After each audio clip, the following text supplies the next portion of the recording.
Fam, what's up? I'm Kyle Henderson, Bama Football on YouTube. I appreciate you guys joining me this fine Monday, April 29th. Can I get a roll tide inside the comment box? Good morning to Caitlin, Megan, Carlos. What's up? Good morning, Undefeated family. I appreciate you guys being here. If you guys could just take a minute and just hit the thumbs up on this video, I would really, really appreciate it. When you look back at the weekend, what a weekend it was for the Alabama Crimson Tide, who continue to flourish in the NFL draft. And I think with what Nick Saban did and with what Coach debor did in the NFL draft in terms of sending guys out from Washington to the NFL, sending guys out from Alabama to the NFL, that is a standard. That's what I want to talk about on this morning show. And of course, I want to take your calls at 205. Let's see, let me get this all situated. And I appreciate you guys being here. I got a lot too. I got some funny stories lined up for you as well. Played in this golf tournament up at Cedar Ridge. It was hilarious because of the golf tournament. The golf course is so hard. Inside the comment box, man, because I know that you told me a little bit about the golf course, but had no idea it was like that. All right, you guys ready? All right, let's do this. All right. What's good, fam? Kyle Henderson, Bama Football on YouTube. I appreciate you guys being here. Thank you so much for joining me on this fine Monday, April 29th. Give a roll tide inside the comment box. Yeah, it looks like Ed Woods could commit soon. He's the Arizona State transfer, and which would be an added addition to this Alabama secondary. When you look to what Alabama was able to do this past weekend in the NFL draft, along with Coach Kayin debor, I mean, those guys sent off guys to the league, which I think is the fundamental aspect of coming to Alabama is the developmental process, right? You have J.C. Latham going round one to the Titans. You have Dallas Turner, who, by the way, is going to be an absolute sleeper at 17 going to the Vikings. You have Terran Arnold, who went in the first round as well, going to the Detroit Lions in the home city where the NFL draft was, which I thought was amazing. Plus, I mean, every time you see Terran Arnold's smile, it just makes you feel good, right? Kind of like gives you endorphins in its own. You have Kool-Aid going in the second round to the New Orleans Saints. How do you guys feel about Kool-Aid going to the Saints? I think that's a good addition, and I think he'll have a big following because, you know, New Orleans isn't that far from the Birmingham area, right? You have Chris Broswell going in the second round at 57. I said all draft that I felt that Chris Broswell was going to be a sleeper, and I think his overall athleticism is going to flourish down in Tampa Bay. You have Jermaine Burton going in the third round, going to the Cincinnati Bengals. And I think when you look to Jermaine Burton, and I think Coach Saban said it best, and I love the way that Coach Saban was so honest during the NFL draft. By the way, he was the star of the show. We're going to talk about that as well. He crushed it, right? Call-in line is 205-850-1994. He talked about emotional maturity, and that comes with time. And I think if Jermaine Burton can get there, he'll be an added weapon for the Cincinnati Bengals. I don't think this says anything about his playing style. I think just like Coach said, it's kind of about emotional, maturity, and that hopefully will come for Jermaine Burton. Justin Ebogbe going in the fourth round to the Chargers, going out to play for Jim Harbaugh, which is pretty interesting considering he faced Jim Harbaugh, Michigan in the semifinal in the Rose Bowl game. Jace McClellan going 6 to the Atlanta Falcons. Probably one of the better moves that the Falcons did in the NFL draft. I know in the first round, taking Michael Penix after they had just signed Kirk Cousins to $100 million guaranteed and $180 million over like 5 years or whatever. How are they going to have enough money to pay for anybody? But I think Jace will be a really good addition going in at pick number 186. Will Reichard. How about Will Reichard, the all-time leading scorer in college football history, going to the Minnesota Vikings? I love that. If you're a kicker, I want to kick half of my games indoors, right? You just do. And I think Will Reichard will be a great pick. Plus, I mean, he's a weapon. And I get it. There might be some concerns about long distance, but I think he is smart enough to continue to craft his game. And I think most importantly, he has it mentally, because, right, kicking is sometimes a head game. I think it always is. But a good addition for the Minnesota Vikings. And then how about this? Mr. Irrelevant is from Alabama, and that is Jalen Key, going in the seventh round, pick 257 to the New York Jets, right? So that's kind of the recap of your NFL draft. And I think when you look to the fact that Coach Kayin debor sent 3 to the first round as well from Washington, I thought that was really impressive. Because as I mentioned in the opening of the show, coming to Alabama is about getting developed. Coming to Alabama is coming to play for a championship. Coming to Alabama is about getting into the NFL. Being developed against other players that are equal your skill set so you can go into the NFL. And I think Coach Kayin DeBoer sending, two very early and one in the late first round, I think that says a lot about where Coach Kayin DeBoer is. And look, I was talking about this past week, and we've talked about this a couple times. By the way, call line is always open, 205-850-1994. That with Coach Kayin DeBoer, and let me ask you one, Defeated, and good morning to you overall. Daniel, what's up, man? Joe Milton got picked 193rd. I know. I was thinking that some of these quarterbacks, you probably could have snagged them in the later round. Like, what about, for example, Bo Nix? Like, and I'm not just talking about him because he beat Alabama and then he went to Auburn and then he ends up at Oregon. But I was just saying, like, man, do you really think that he was a value pick in the first round? Like, I don't know, with the Denver Broncos. I think you probably could have picked him up in the third round. Who knows? I don't know. I just think with it, I think people started to panic and started to take quarterback after quarterback after quarterback. I think that's kind of what happened. I'm not sure. But to see Bo Nix going that early really surprised me. What about you? Let me hear from you inside the comment box. What do you think about Bo Nix? So my point is, and I think with getting to Coach Kayin DeBoer, he knows coming in that it's going to be almost impossible to replace Nick Saban. So what I like about kind of his philosophy is he's embraced Nick Saban and what he's done, but he's starting to kind of lay a small foundation for himself. I love the fact that they're going all over the state of Alabama. They were just recently in LA, Lower Alabama, doing the mullet toss, right? You see Jalen Milroe launched it 194 feet or something like that. That was crazy. Look it up. There's some funny videos. The mullet throws where they throw the fish, right? Down the sand, and you have to run and go get it. I think him and Malachi Moore, I saw Nate Oates there, Coach Kayin DeBoer as well. Part of Yay Alabama's kind of tour around the great state of Alabama. I think Coach Kayin DeBoer can certainly develop prospects and send them off to the NFL, and I think he's going to continue to do that. So when you coach at Alabama, you're judged in several different categories, right? Recruiting, like kind of the old recruiting. You're judged on how you utilize the transfer portal, right? So let's just start right there. Recruiting. What has he done recruiting? Well, the biggest thing that he did so far was sign Ryan Williams. And for everyone's like, where's Ryan Williams? He's not here yet. He'll get here here in a couple months. He's a summer enrollee, right? How has he utilized the transfer portal?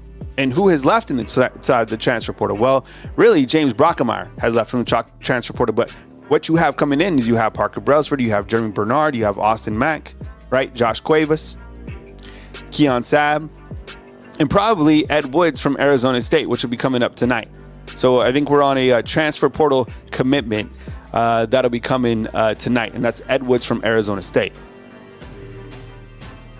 And I think if we were to grade Coach Kayin DeBoer in recruiting, and I think if we were to grade him in transfer portal, so far those would be very high grades, right? As we like to do on a scale of 1 to 10, I mean, those would be high. He's done well in both of those areas. You're also judged on clearly winning, and we can't see that yet because it's many months away, but you're going to be judged on that. You're judged, and look, I think we're going to change from, this is my opinion, I think that Alabama is going to change from this kind of a balanced offense to a really good defense to an absolutely firepower offense. And I think the defense, I don't know. I don't know if the defense is going to be able to keep up with the offense. That's just my take. But are you going to be mad if Alabama goes out there and they're scoring like 55 points a game and they're allowing, 28 points a game? I don't think you're going to be mad as long as Alabama's winning, right? Chris B, what's up, man? I see you inside the comment box. Shane B saying Milroe in the first round. Well, Kool-Aid just said that on Twitter, and I'm sure you saw this as well, that he feels that Jalen Milroe will be the first quarterback taken off the board in next year's NFL Combine. Or next year's NFL Draft. I know there's a lot of people here. I wouldn't say it's split, but a lot of people that have their reservations about Jalen Milroe. I'm on the Jalen Milroe train a million %. We've talked about that. When you're Alabama's head football coach, you are also judged in how you compete, right, for a SEC championship, the playoffs, and a national title. We can't see that yet as well. You're also judged at developing players and sending them to not to the NFL draft, to the first round. There's a reason that all those jerseys hang here at Bryant-Denny Stadium outside of the podium because they want to showcase these are the first round picks that Nick Saban has sent to the NFL draft since 2000 and what was it since Coach Saban got here 2007. He sent 47 guys in the first round. I think all time it's like 50. What was it? 53 that he sent into the first round. It's crazy. So you're judged in those areas, and I think Coach Kayin DeBoer. Even when you look to next year, let me ask you this, Undefeated, inside the comment box. How many guys will be drafted in the first round next year? I haven't really had a chance to look at it, but just spit out some names. How many guys do you think will be drafted in the first round from Alabama next season under Coach Kayin DeBoer? Because now this is under Coach Kayin DeBoer. I thought one of the best parts of the NFL draft was because Jalen Milroe was there, right? And he also has that big smile like Terran Arnold. And Laura Rutledge is like, what do you want to say to your coach who's now at the NFL draft, leading the way? And he's like, what's up, coach? How's it going? And everybody just kind of busted out laughing, right? That was awesome. Shane B, in terms of the first round, is saying Milroe, Tyler Booker, and Deontay Lawson. Okay, so that's 3 so far. I like those right there. Antonio Russell saying Jalen Milroe as well. Primetime Dog, what's up, man? Hacker Music, I see you inside the comment box. Tyler Booker for sure, right? I think Jalen Milroe. And then Deontay Lawson for sure. Let's see. I mean, kind of depending on the season that maybe Keon Sabb has or Jahad Campbell. I'm just kind of thinking now off the top of my head. And I agree, B-Wood. I'm just asking kind of just like a snapshot next year. Because that's going to be on all the websites today. Here's a projection of the first round picks. For the next year will be 2025. Sheesh, that's crazy. So I want to hear from you inside the comment box in terms of who you think will be a first round pick from Alabama next season. All right. So I went out this past weekend, and let me know what you guys did over this past weekend. All right, I think possibly Jahad Campbell as well. So I went out and I played. I'm on this Alabama amateur golf tour, right? So I every other weekend, if I can, I go out and play these golf tournaments. And call line is open 205-850-1994. And I played at Cedar Ridge, which is in Oxford and Anniston, right? Cedar Ridge. And before I played this tournament, I had never been to this golf course before. Weather was going to be great. I had an open day to be able to play. It was in the morning. It was shotgun tee time. So you show up, they tell you what time, and you tee off at a certain hole. Man, this golf course, I'm telling you, I'm talking about Cedar Ridge. What's up, Caitlin, Shane B? I see you inside the comment box. Antonio Russell saying Tim Keenan. I don't think Tim Keenan will be a first round pick. I could see him like 3rd, 4th round type guy. Somewhere like with what Justin Ebogbe did. This golf course, I'm telling you, it was so difficult. It was probably the most challenging golf course I've ever played at, period. And the reason was, and let me set the scene. So like if you've driven through Anniston or you've been to Oxford, you have like these rolling mountains, right? And this golf course was like put inside of those mountains. So you have these dramatic tee shots where you have no idea where your ball could go.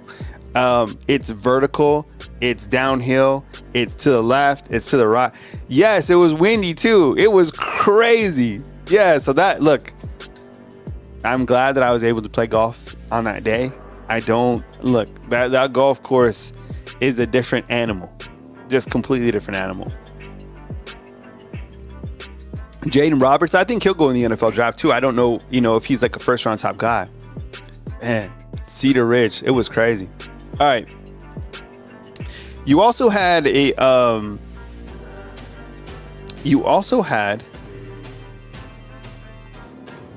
basketball commit. All right. Do you guys see this yesterday? LeBaron Philon. All right, class of 2024. If you haven't seen this guy's highlight tape, it's crazy. He is, in my opinion, an elite ball handler.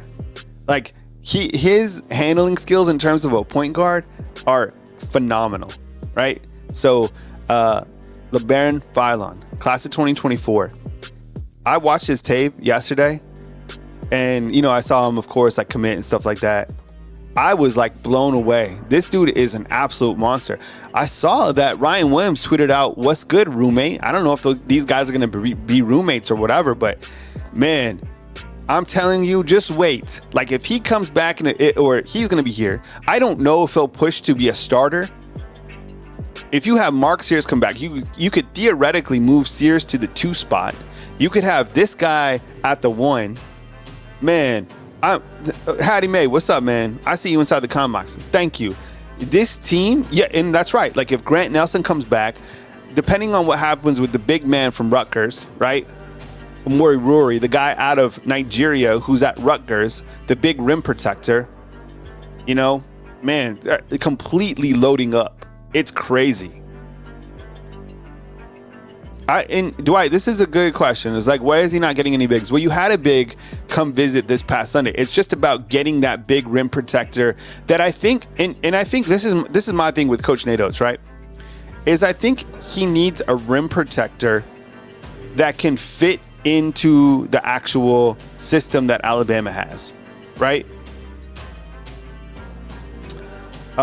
There's another Kentucky prospect that looks to be in play as well.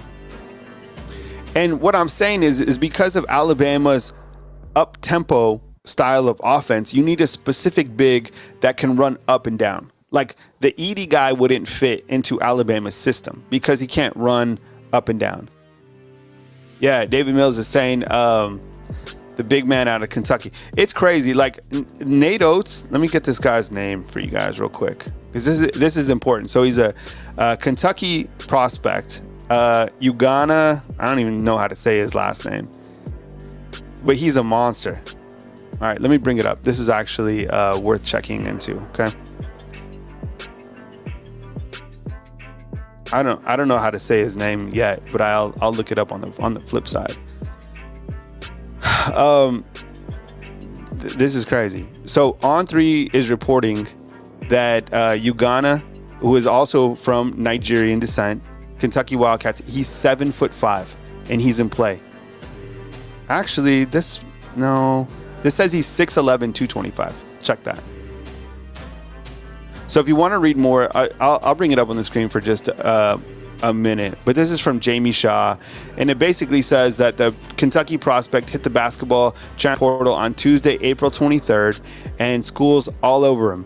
And now this article is saying he's 7 foot. Whatever he is, he's a rim protector. He's a monster. And the first in line for him, Alabama, Oklahoma, Georgetown, Louisville, and Florida. I'll put his name inside the chat box. This could be crazy. I mean, look, if Alabama is able to get this guy, I'm gonna put a banner up on the screen so you guys can go look it up after.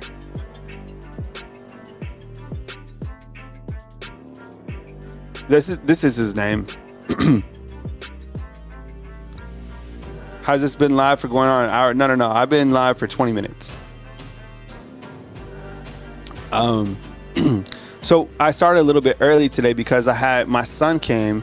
My son needed to ride to school today, so I got a workout in. If you can't pronounce the name, you know they're gonna be good. You know what? Some of the names have been. It's crazy. David Mills is saying that On3 is predicting him to Bama, and he's saying 6'11". And On3's article that I just read is listing him 7 foot. 7 foot, 6'11". I don't care. Bring him over. I think if you get that last piece, he could be that nucleus to fit into Alabama's system. If he can run up and down, this is crazy. So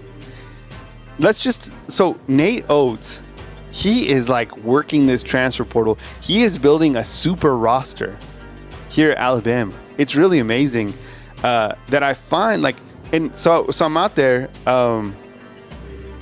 playing golf, and you know people. So once they find out, Efron he'll be able to drive in December. So I don't have a problem driving him around. I like that time with him. Plus I'm like scared to death, of him like driving out there. But he does have his permit for sure, And this coming Saturday, he'll be working his first shift for 8 hours at Chick-fil-A. But Nate Oates, I mean, what he's been able to do. So we're out there, and usually, like, when people, and I'm not being, like, arrogant here or anything, but, like, the channel's big, so people know who I am, or they've heard about the channel. They've at least seen a couple different videos, or they what they recognize is my voice. So I'm talking to these guys, and you playing a foursome. So the three guys that I'm playing with, they're like, "Hey, you're Kyle Henderson of the YouTube channel," and they asked me about football stuff, but mostly the talk was about basketball. And I think that's kind of where we're at right now, is because there's a lot of excitement about football with the new coach and the expectations of what is going to happen, but there's also a lot of questions and a lot of comments about the basketball team as well, and rightfully so. When you have a coach like Nate Oates, who might be one of the emerging top coaches in the country, having Alabama, reach the Final Four, I don't, they might have been like an Elite 8 team, a Sweet 16 team. I don't know. This Final Four run was monumental for them. And now what he's doing in the transfer portal, it's wild, man. It is really amazing. B Wood 22. I have a 15-year-old son with a permit. The thought of him being scared me too, man. I'm telling you, it's scary. So Kayin does drive from Chick-fil-A back to the house, or kind of around. We don't, it's just, and I'm confident in his driving. I am, to an extent. But it's everybody else driving too, right? Because I think, everybody's looking at their phone. It's just, I don't know. There's a million things that run through your mind when you're driving, but also when now your son or your daughter's driving. It's crazy. Baller Man, thank you for talking about the potential Kentucky transfer to Bama. Also has 2 years left of eligibility. The Rutgers kid has just 1 year. I like that. Thank you very much for pointing that out.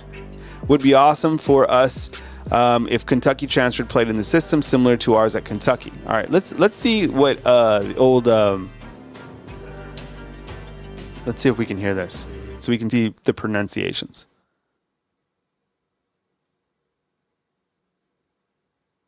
Uganda Onienso. Can you guys hear that? Let's hear it again. Uganda Onienso. Uganda Onienso. Uganda Onienso. Uganda Onienso. Can you guys hear that when I said that? Uganda Onienso? Is that how to say it? What's up, JG? Good morning. Sometimes if you go to Kentucky's Kentucky basketball roster, they'll also have a pronunciation. Let's see if we can pull them up. This would be crazy if you start getting like guys transferring from Kentucky to Bama, guys who are slated to, be at, Kansas. Let's see, go to the 2023-2024 roster. Uganda Onienso. Let's see. So this is crazy. All right. So I'm gonna bring this up for you guys to see on this other side. This is huge. Check this out. And this is Kentucky's official. Let me make this full screen. All right, Uganda Onienso. Okay, this is from Kentucky's official page, right? Says he's 7 foot 247. That is a monster. Uganda Onienso. That's how I think we're gonna say it, right? Man, that is crazy. You get this guy in. I think Alabama's set. Man, that is a monster.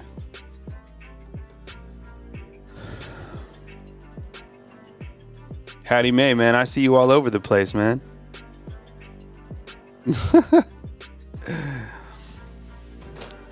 Good morning. What's up, Jay Jackson? I see you inside the comment box as well. Man, that's crazy. So if you're just joining us and you're like, what's going on? Well, we're talking basketball again because it's this is interesting. This is a very interesting. You know what? The more interesting transfers have really been in the basketball portal this month, than in football. So Ugani Anienzo is a guy who entered the transfer portal on Tuesday, and now Alabama is in play. I'm telling you, if this guy, I don't know, Glenn is asking, could Alabama get both? That would be crazy. I mean, because as Ballerman had just pointed out, Ugana has 2 years of eligibility, while the big man from Rutgers has 1.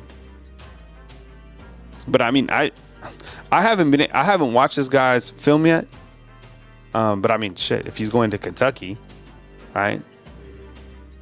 Man, Nigeria has been sending out some guys. Jeez. Let me ask you this. For all you old school fans out there, does anybody know who the Nigerian Nightmare was? Nigerian Nightmare? You guys remember this?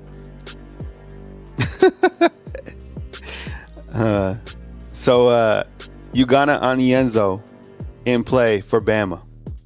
And I'm looking to see if anybody has oh yeah.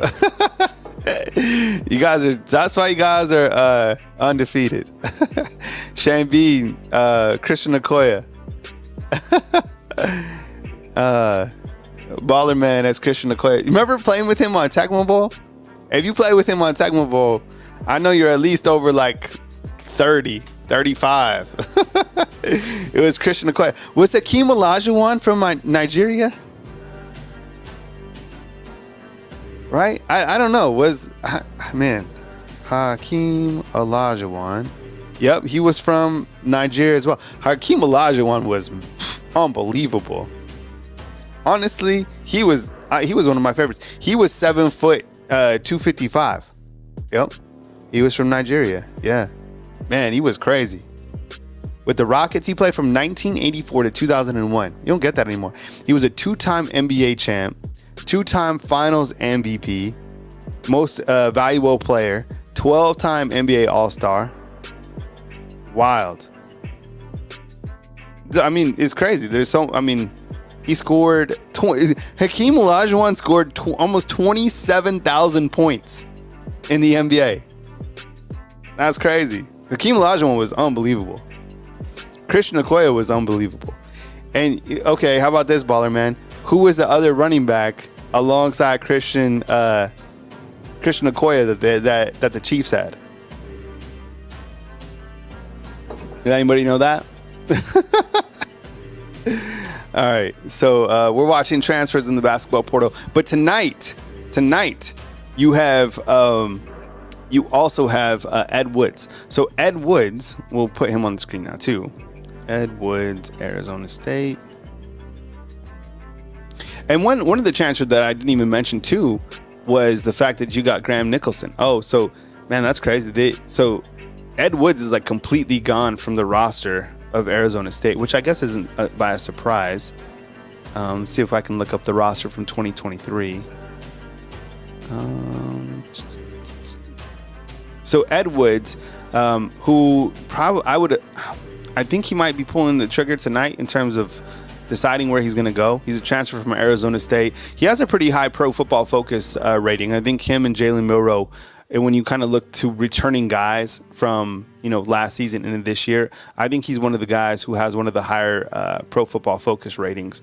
And I think whether this guy comes in and he's a starter or whatever, I think Alabama just needs some veteran experience at the corner position. I think we can all agree on that. I'm trying to find I'm on Arizona State's roster right now, trying to find Ed Woods. Because I think that these younger guys are going to be able to step up and do their thing, but I don't know if they're like exactly ready right now. Who knows? I don't know. They're ballers. So, but I think he comes in and provides some experience off the jump. Ed Woods, we're watching. I'm trying to bring him up on the other side. Give me 1 second. Can't find him. I don't know what number he was last year.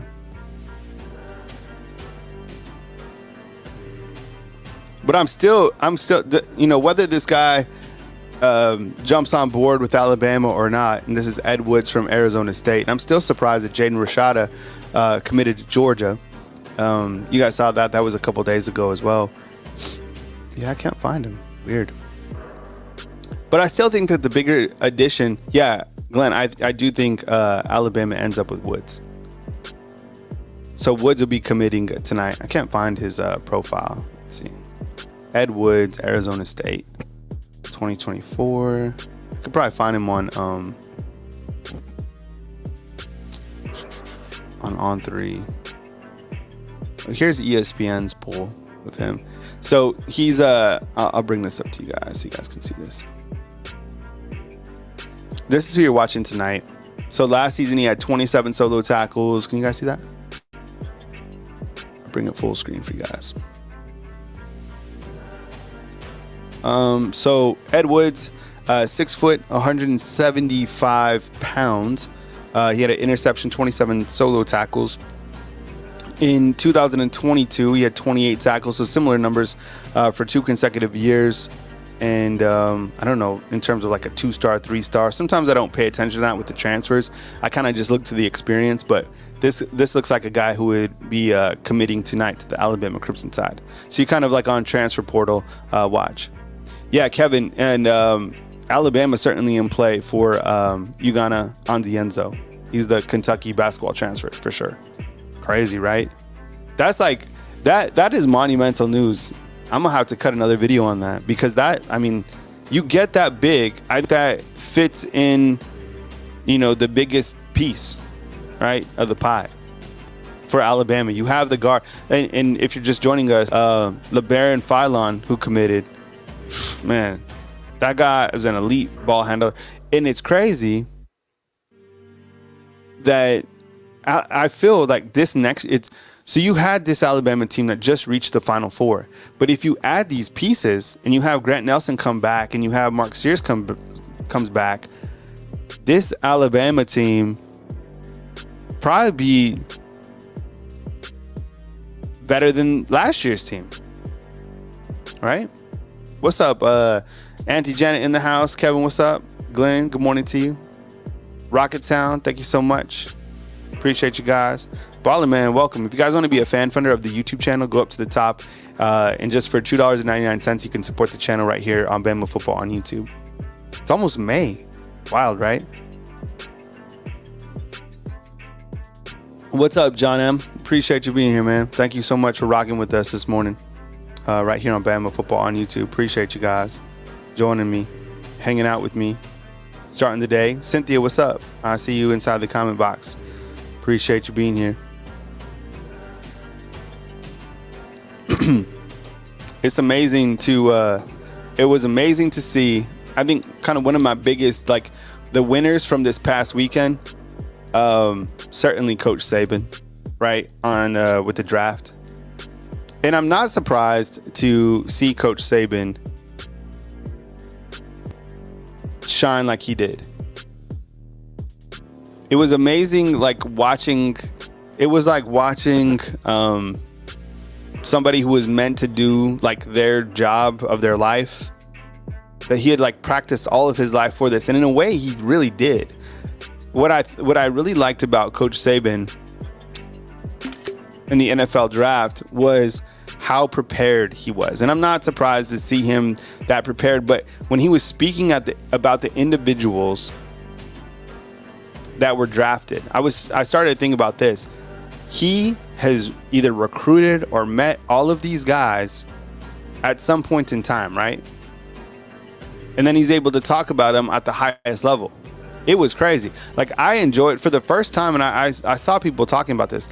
Usually you kind of just have the NFL draft in the background or whatever the case is. But with Coach Saban, I actually was like just listening to what Coach Saban had to do. And he probably better than even like a Mel Kiper, because Kiper, you know, he's so dialed in. But I mean, with what Coach Saban was saying about every single prospect, it really caught my attention. Again, that's probably the most, and that's probably the most that I ever watched the NFL draft. And like, I'm a football guy, just like you, right? Or a football girl. Just a lot of girls in the chat.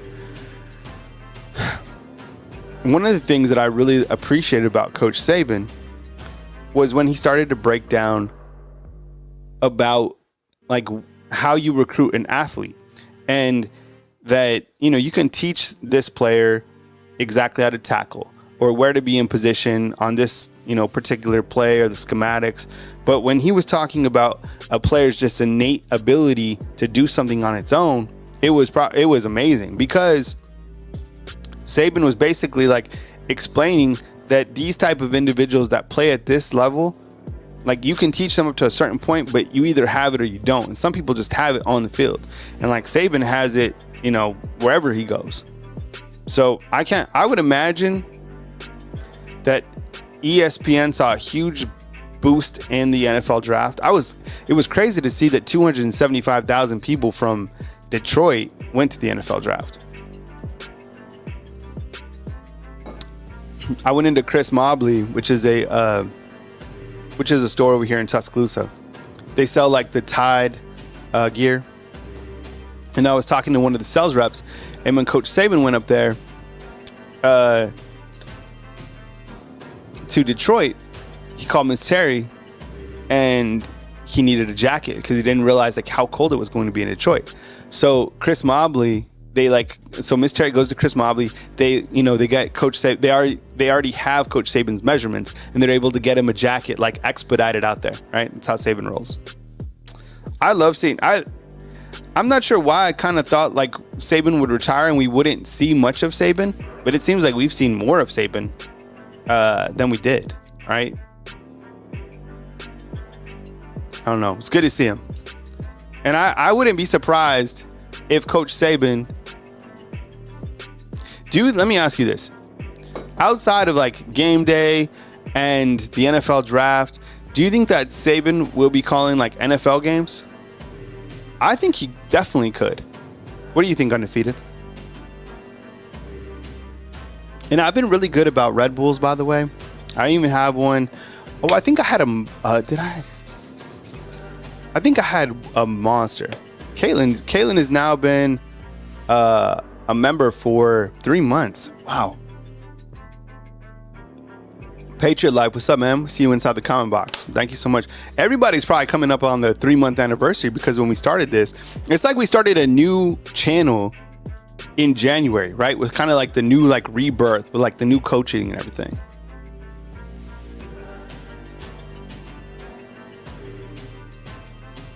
Yeah, Caitlin, we appreciate you. Call line is open, 205-850-1994. It's just yeah, see, no energy drinks. So what we're doing right here, this is a ginger, this is like a ginger juice. So it has turmeric, ginger, water, lemon, pepper, and I've made like, I don't know, I have a ton of them in the fridge. So that's what I've been rocking with, kind of to start like the late spring. I feel good too. I mean, I felt like, I don't know, but every once in a while you just need, you need a boost. So you need to jump on the Red Bull every once in a while. Coach Saban's retirement was good for you, Kyle. Yeah, it was. I think that because last year, and I get it, like, there's 127 people on right now watching, which I'm still grateful for. And I understand, we're getting the springtime, you're getting the summertime, it is what it is. But I think when, like last year, and even during the season, I was doing the show, and the numbers were probably lower than I'd want them to be. And I know everyone has a YouTube channel now. It's the new wave of media. Like I think that eventually, like the editorial sites, they'll just be like YouTube, right? I mean, every single site has to now have a YouTube channel. So I've been building this YouTube channel for a long time, and I get it. There's a million, like, you guys could all start a YouTube channel tonight on Alabama football and be successful.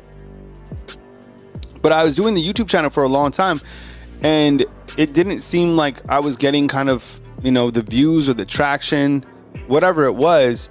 But the plan was in place, right? The product was in place. So when Coach Saban's retirement happened, the product was already in place.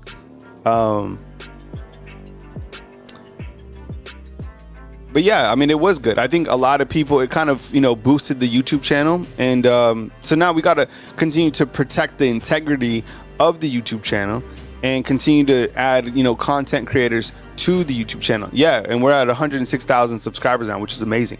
Webbs, what's up, man? Kyle, how do you think the new guys will take bringing in someone when they're already so highly crowded in the transfer portal era? I think that the transfer portal era is just what it is. I mean, transfers coming in, and it's going to create more competition. I think when you bring in, so let's say you're in the corner room right now, right? And do your work, Hacker Music. We got the Mo in yesterday. And if you come into this space, I think it creates competition, which I think is a really good thing. That's why I'm still perplexed on why James Brockemeyer hit the transfer portal, right? Because I think competition always makes the product better. Competition makes you be more consistent. Competition makes you run faster, whatever, right? That's why, like, sometimes if you've ever ran like a 40 time or you ever like in a race, you run faster when you're racing against somebody.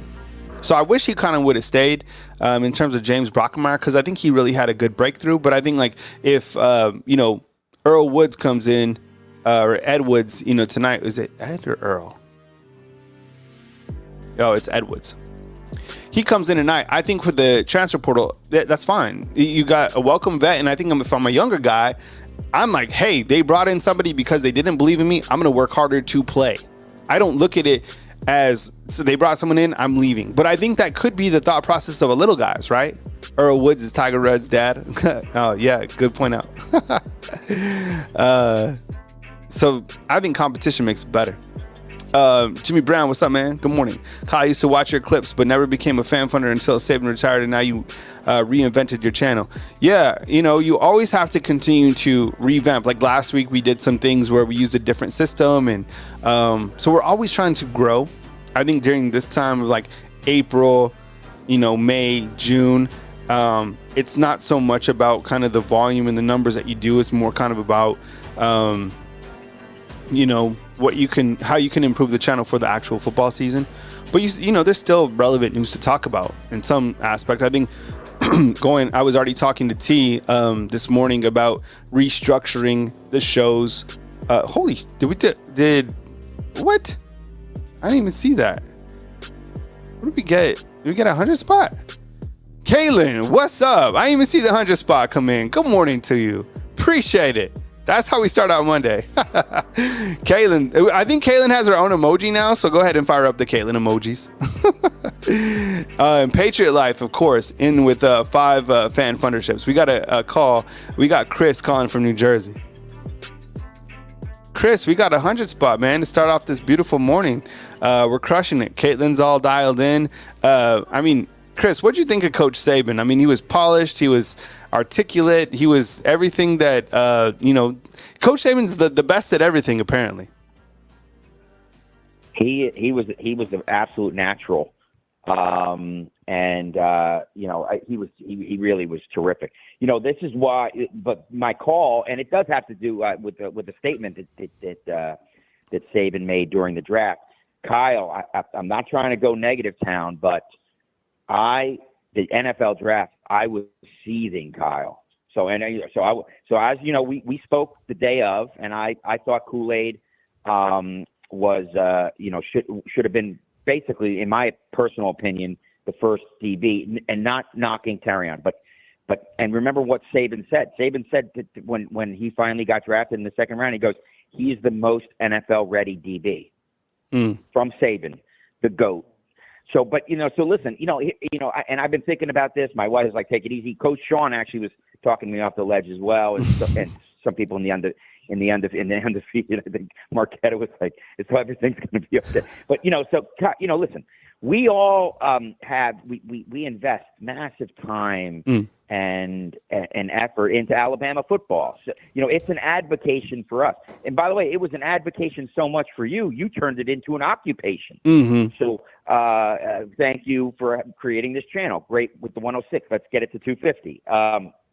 But every time, so I remember. And listen, with you, with the help of the channel, and you and the team, we watch Alabama football, every aspect. We love the recruiting part of the whole situation. And I remember when they were just recruiting Kool-Aid, I was like, Kool-Aid, I love that name. I didn't know anything about him. Then he was like Mr. Football in the state of Alabama. And Kyle, do you remember when he was playing in the, he early enrolled, he was playing in the spring game, and Saban yelled at him on ESPN, said, Kool-Aid, run off the field. Yeah. And I said two things. I said, if Saban's yelling at him, that means he's the type of kid that can take hard coaching like Kayin could, 100%. which means, in my personal opinion, means they're a better person, right? And I said, he's yelling at this freshman so much, he must see greatness, right? And let me just say this.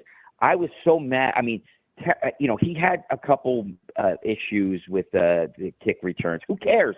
You get paid millions of dollars to be a lockdown corner in the NFL. He was a lockdown corner all season. He's a great tackler. And every time, Kyle, that they took a DB before Kool-Aid, it was like a dagger to me, Kyle. I was getting so mad. My wife was like, "Take it easy," and it really, because I was taking it personal. And listen, I just want to say this, Kyle. The NFL, they took Tom Brady, who I'm not a fan of because he was like a dagger to the rest of the NFL. But he's the greatest quarterback in the history of the NFL. It's not even up for debate. I can't debate that. He's got the most rings, and they took him in the 6th round, Kyle. So I'm going to say this, and the greatest thing is we're going to watch this thing unfold right in front of our eyes when we're talking about the beginning of the Alabama season. You and I'm going to call you up and go, "Hey, Kool-Aid had 3 tackles, 2 pass breakups, and a pick, Kyle." I'm going to. So listen, I think that him going where he ended up going to the Saints, I think that's a great place for him. Geez, he could drive from his house down to training camp. It's only a few hours, right? I know everything happens for a reason, but Kyle, when they weren't taking Kool-Aid, I was upset, Kyle. So, but listen, it all worked out, and I'm so happy for everybody, for all the other players. There's my rant on Monday, Kyle. Sorry. No, on the line with Chris from New Jersey. I think when you look at a player like Kool-Aid, there's a lot of upside with him. And I always look to where is the ceiling with all of these players that are drafting in the NFL. I think when you look to the ceiling of, like, for example, J.C. Latham, I think he still has a very high ceiling. But I think who has the highest ceiling is really Dallas Turner. I think that Dallas Turner, I mean, I don't know how good he's going to be. I think sky is the limit for him. I think with Will Reichard, I think he's kind of like at his max, which is fine for the kicker position. A guy like Kool-Aid, I think it's up to him, in terms of where he wants to go. I think with Terran Arnold, he has a lot of upside and a lot of room to grow. I think like Justin Ebogbe probably maxed out where he's going to be, and that's it. Like, sometimes players max, and sometimes players develop, and there's kind of a lot of ceiling. I feel that I kind of have an eye for like where the players are in terms of ceiling, but that's just my personal opinion. And I think, landing with the Saints, I think the Saints, think about the Saints, and this is why I love New Orleans. And if anybody's from New Orleans, I've talked about this many, many different times. I love New Orleans for a lot of different reasons. I love going down there. I love the seafood. I love the jazz. I love, going around and getting to taste of Bourbon Street and letting kind of my hair down. And but I like the people, and I like the resiliency of the city, because they all could have left New Orleans after Katrina. A lot of people they're like, we're from New Orleans. We want to be here in the Big Easy, and that's it. It's kind of like a different vibe in New Orleans completely. And then the other thing is, I mean, I know that there's a lot of large football fan bases, but the New Orleans Saints go hard. Like, people love the Saints. It is a way of life. Very hard. It's amazing. So I have never been to a Saints game, but from what I understand is like the love and the volume of support that the Saints get, they will welcome in Kool-Aid. And, I can't wait to see what he can do in the NFL. Anything else that you got in your mind, Chris, this morning? Yeah, one last thing, Kyle, yeah. And I'll go, and I'll talk to you later in the week. So let's talk, because you and I, we have a little rapport when it comes to sport coats and Saban's pink jacket for A-Day. Let's do a little critique on those suits, Kyle. So first of all, the Smitty suit that he had for the Heisman, that's the pinnacle of Alabama players on TV. Okay? For 100%. So everybody should call him up and say, could I send you a picture of the suit I'm thinking about wearing? And he would have gone like to Dallas Turner, no and no. So, and I put this in the chat with Coach Sean. And listen, I'm all for individual, individuality and blah blah blah. But and listen, Terrion Arnold, he had that pink suit. You noticed like inside the lapel it had like blank. And then it had. So I'm saying, listen, Alabama got you to this draft, Kyle, right? So show a little love. I mean, listen, if you put it in the lapel, if you didn't want to do the colors, how about a little crimson on the outside, like some kind of accent? That's all my. This is Monday. We're and this is we can talk about this stuff now, Kyle. Well, I think So Smitty's drip for the Heisman, that velvet, that should be honestly in the College Football Hall of Fame. That was the best one ever, right? I did like Terrion's drip. Was good. Saban, I like what he wore. I like what Saban wore last year with the pink blazer. Wasn't too. I didn't like what Dallas Turner wore. I didn't like what Caleb Williams wore. No. So whatever. Everybody has their own style, but sometimes like nobody was ever going to top Smitty. Who looked really good was Cam Newton doing the interviews. Jalen Milroe looked good. Yeah, Milroe. Yeah, I did like Milroe's look too. Yeah, Milroe looked good. So, and he'll be there next year. I know people are going to be talking about that. Oh yeah. And when Will Anderson called those guys up in that little booth, and then Dallas Turner called up Will Anderson, how great was that? Come on, Kyle. Yeah. So good. All right, listen, it's Monday. Happy Monday to you. Have an absolute wonderful week. Thank you again for all you do. Thank the team, T and Coach Sean and Smook and Jarek and Ty, and just terrific. So listen, and Undefeated, thank you for everything you do and all my peeps, and roll tide, Kyle. We'll talk later. All right, man, take it easy. All right, my boy Chris calling in. I believe we have Coach Darrell calling in. We got Patriot Life in with the 50 spot because this channel means more. Kyle and T and the coach and the Undefeated. Oh, we also have Patriot Life. It always reminds me, it's in the photo as well. Is Jenny Cackney, who has stage 4 cancer. If you could continue to keep her in your thoughts and prayers. She posted an update, I think it was yesterday or on Saturday, saying that, she goes through a wave of emotions and that having a support system. And honestly, she says that she likes to watch the YouTube channel. And if we can continue to keep her in our thoughts and prayers, that is Jenny Cackney. And I know Patriot Life. You know what? All right, I'm gonna tell you this. So Patriot Life not only takes care of us right here in our community, right, supporting, getting people to become members of the YouTube channel. Patriot Life has also done a really good job in providing support for Jenny Cackney. So that's a good dude. That's a good person, right? We always talk about like be a good person.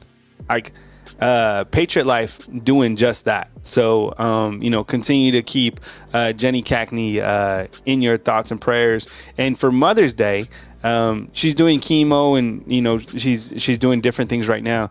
But she's going to Hawaii to go visit her son, who's out there. So we'll continue to keep Jenny in our circle right here on Bama Football on YouTube. And honestly, I honestly feel that thoughts and prayers and just kind of good vibes, that helps people through tough times, right?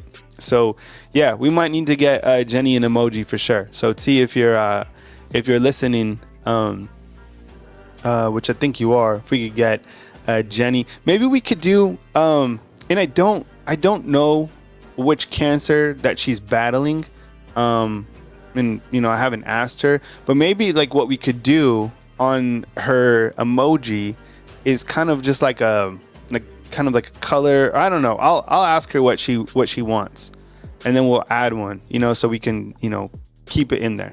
So appreciate you, Patriot Life, much more than the $50, man. Honestly, what you've done for the channel, you and of course Caitlin, but like it wouldn't even what would be more impactful is like just letting me know like that you're helping her, like you're helping another human, man. So that's amazing. So I appreciate you, Patriot Life, much more than you know, man. So thank you so much, and we'll continue to keep oh, I like this. This is good. I'm writing this down. A crimson ribbon. T, can we do a crimson ribbon? Right? Yeah, crimson ribbon. All right, crimson rib. I like that. We have Ty joining us in just a minute. Let me write this down. Crimson ribbon for Jenny. All right. Okay, we'll keep you posted. If you're just joining us, we're tracking Ed Woods, who might commit today to the Alabama Crimson Tide. He's in the secondary. We're talking to Ghana Onienzo in play from Kentucky, but I also know that he has declared for the NBA draft. So either way, you're going to be waiting on kind of announcements from him. You're going to be waiting on announcements from Sears and Grant Nelson, although kind of the pulse and the vibe is that those guys kind of leaning towards coming back. I think they should be coming back, and I think, because I always think about if Bediako would have come back, right? I think he would have been that rim protector that Alabama needed. So those are kind of the items that we're tracking, and I think going into the season, I mean, it's been really good for. And I was thinking about this. Coach Kayin debor has been everywhere, right? He's done a ton of interviews.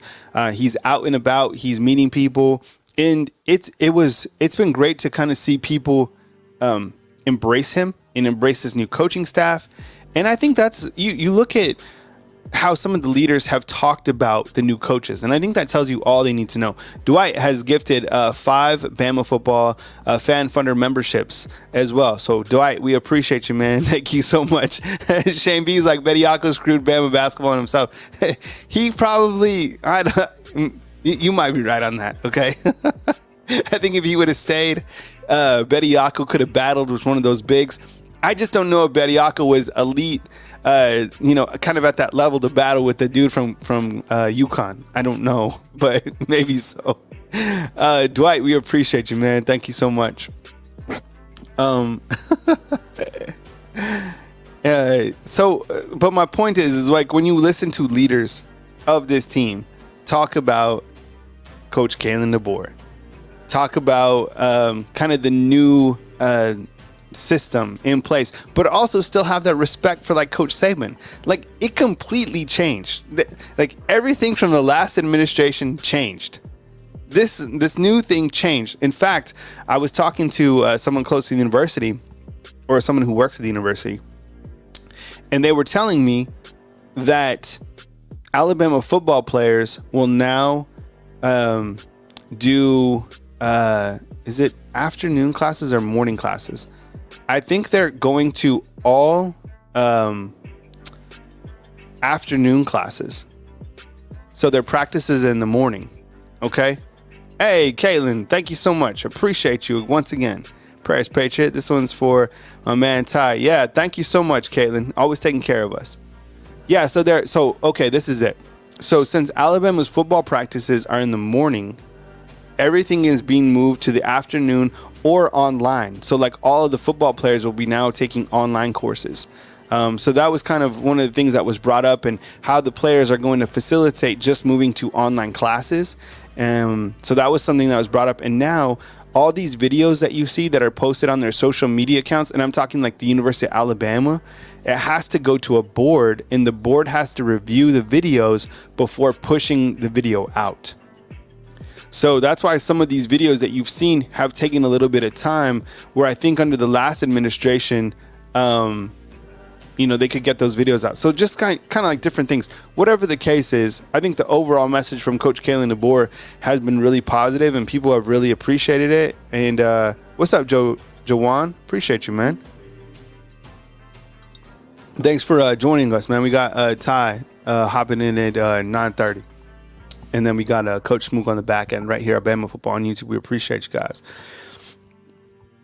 And I think, so kind of getting back to this transfer portal thing, I feel that the biggest win in the transfer portal is still Alabama. And it might be Alabama basketball too, depending on what happens. But the Graham Nicholson one, I'm telling you. Like, and I think even though Will Riker went like way late in the rounds, it doesn't mean like teams draft kickers.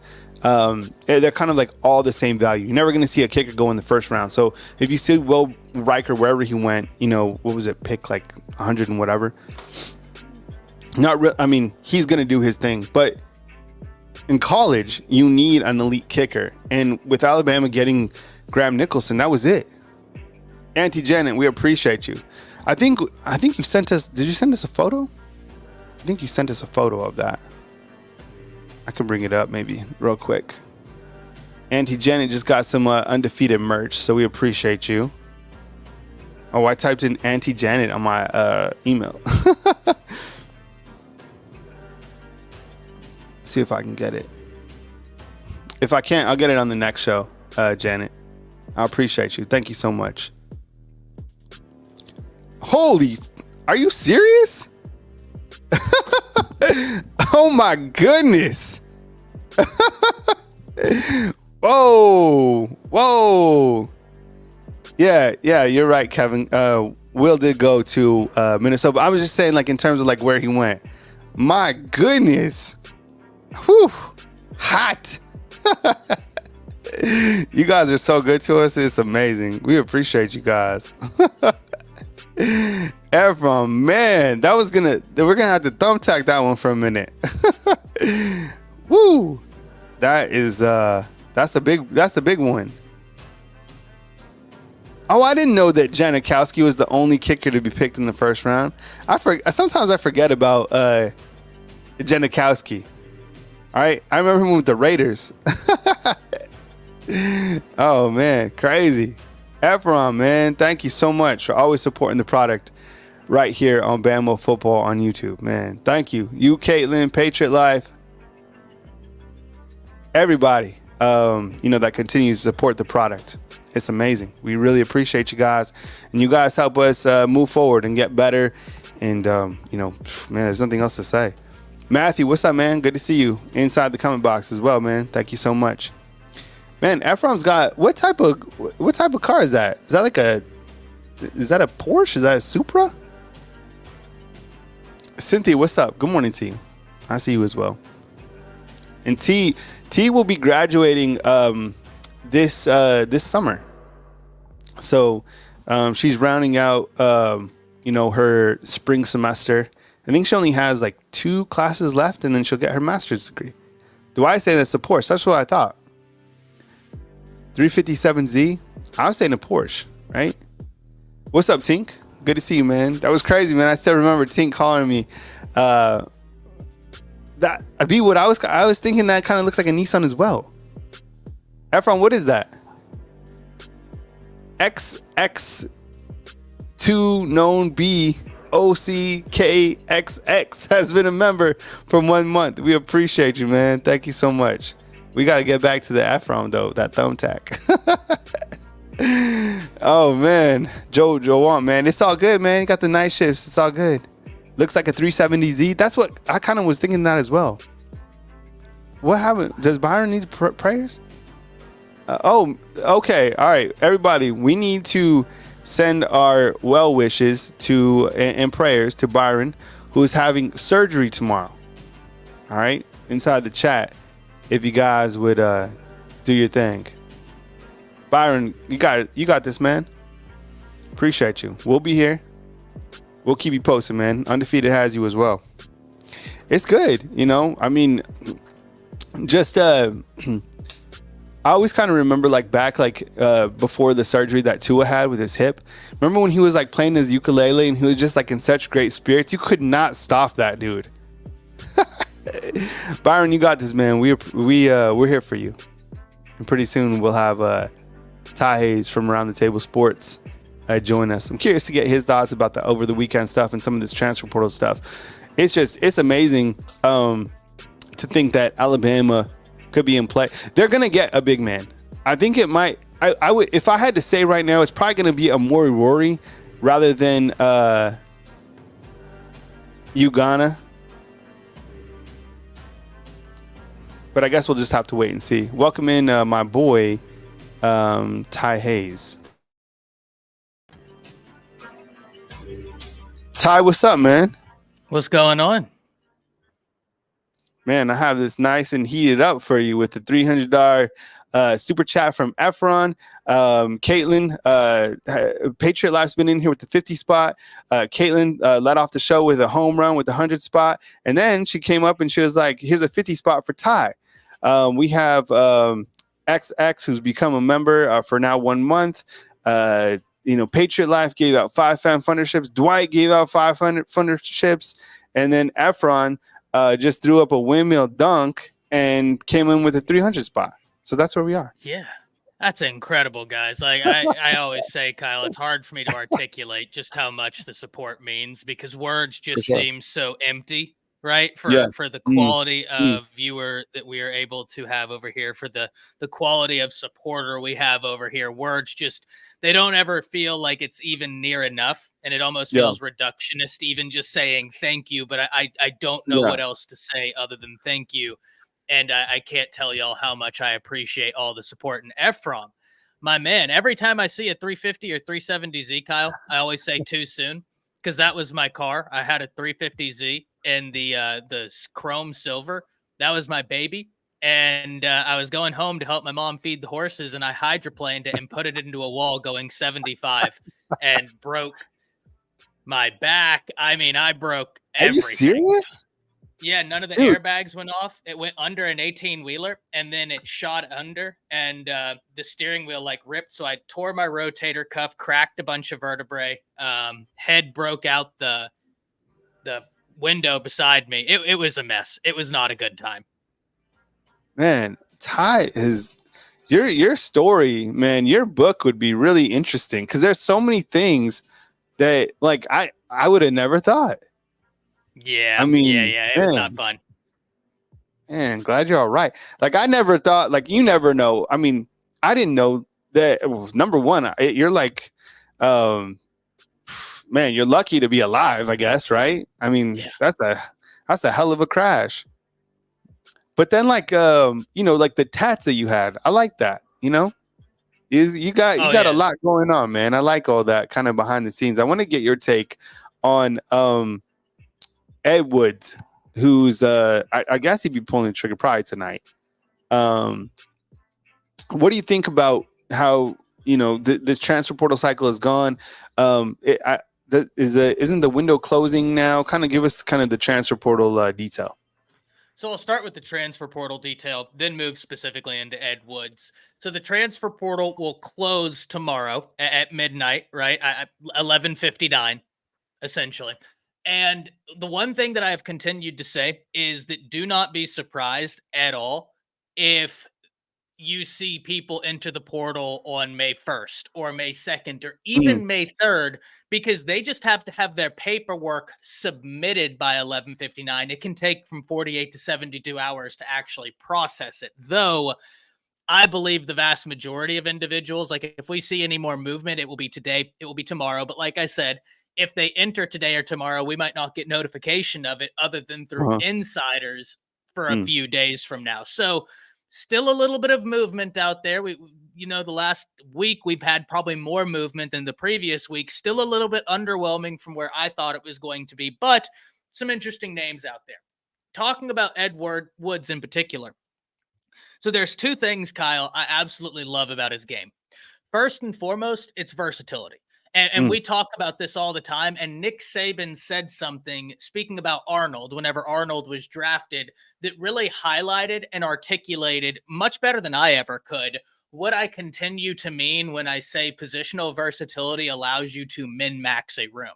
And it was whenever he was talking about Arnold's an outside cornerback, but we played him inside a lot, especially on our dime packages, because it allowed us to get the best 6 defensive backs on the field.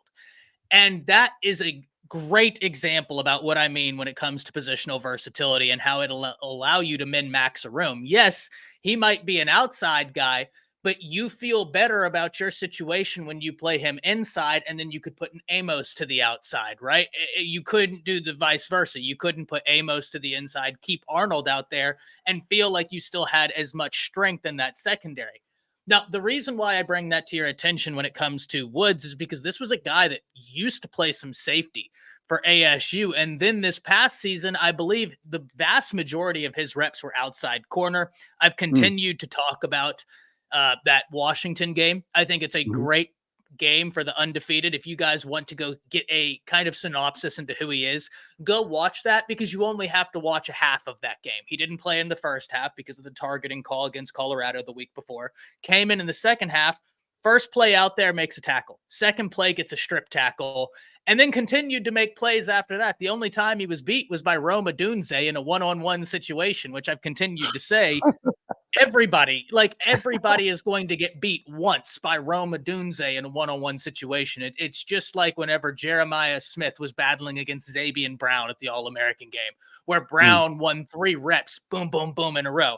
And then Smith got him twice. And it's just like, yeah, that's what's going to happen whenever you put 2 monsters out there at each other. The other thing, Kyle, I love about Ed Woods is he is a hammer and he treats everything like a nail. This is a dude, you put him at outside cornerback. What is the one thing we always talk about? You know, you'll hear it from some people out there. Oh, well, he's a pack guy. He's a Pac-12 guy. They don't play that style of physical football that we do down here in the SEC. And 99.9% of the time, you're right.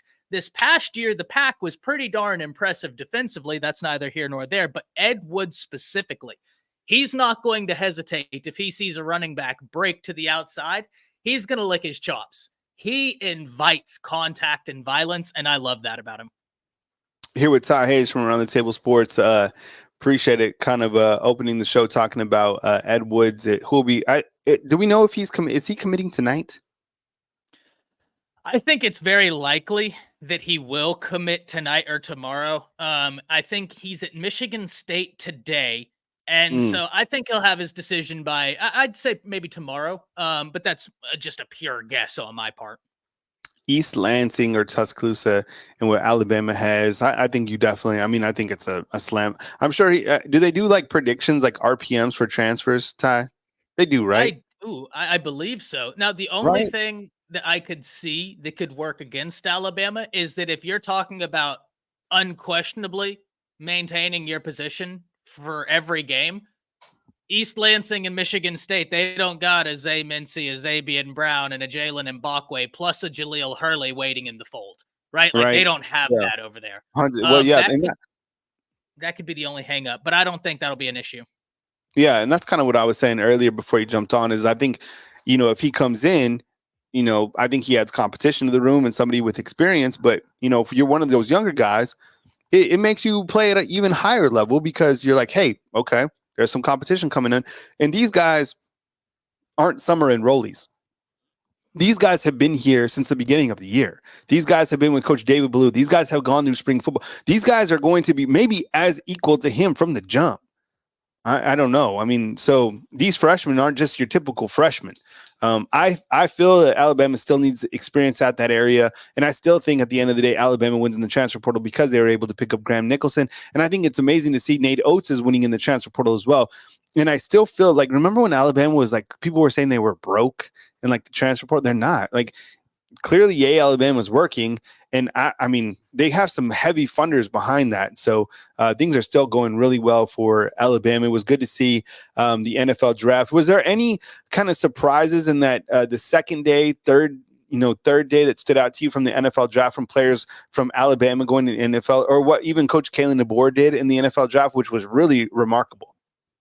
Well, listen, I think that whenever we talk about the interesting marriage that is the Alabama brand and Kayin DeBoer, how could you not be excited?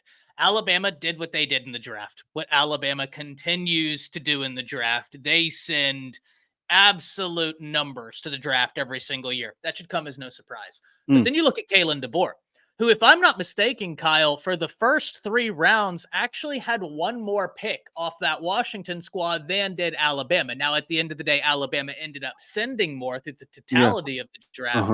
But for the first 3 rounds, I think Kayin DeBoer had one more. I think Alabama was at 6 and they were at 7. Washington was. Yeah. The reason why I bring that to your attention, you maintain the Alabama brand with a guy that continues to prove I am a winner. I get players and I make the most out of situations. That's got to be a great recruiting tactic because these recruits know what Alabama has done in the draft, but now Coach Shepard, Coach Sheridan, Coach DeBoer, they can just go around and point and be like, "Oh, well, we had 6 Yeah. guys. How Yep. many is the oh, you're being committed by you're being recruited by Oregon, not to send a Mm. shot at Oregon, but like how many did they send for the first 3 rounds? Oh, and what's Mhm. their average recruit rank through those? Oh, so we're getting more out of our prospects than they got out of them. Interesting. Mhm. Something to Mhm. think about, right? I love that. Ty, I was going to. Are you good if I head out right now? I was going to cut a basketball video on the backside. So are you Absolutely. good to fly the ship until Coach Smoot comes and joins you? Are you good with that? 100%. 100%. We got a lot to talk about, so I'm ready, locked and loaded. All right. Fam, please support Ty like you guys would support me. We got the show warmed up. There's 175 in. Ty Hayes has his own YouTube channel, Around the Table Sports. You can follow him there. You can also find him on Bleacher Report, talking college football, all things college football. You can find him all over the place. But today, you have him right here at Bama Football on YouTube. Ty does a really great job. We really appreciate him being on our show. And with that said, Ty, take it away. Appreciate it, Kyle. Thank you for allowing me on this platform. Thank you to Kyle. Thank you to T. Thank you to the Undefeated, the big three that really allows this to happen, right? Like I can come in and talk into a void, but without this platform, it really doesn't matter. So let's talk about the NFL draft a bit.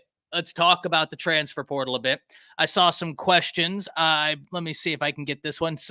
Someone asking whether or not I have any worries that we could see more people enter the transfer portal. It's certainly a possibility. I can't find the comment right now. Larry, there we are.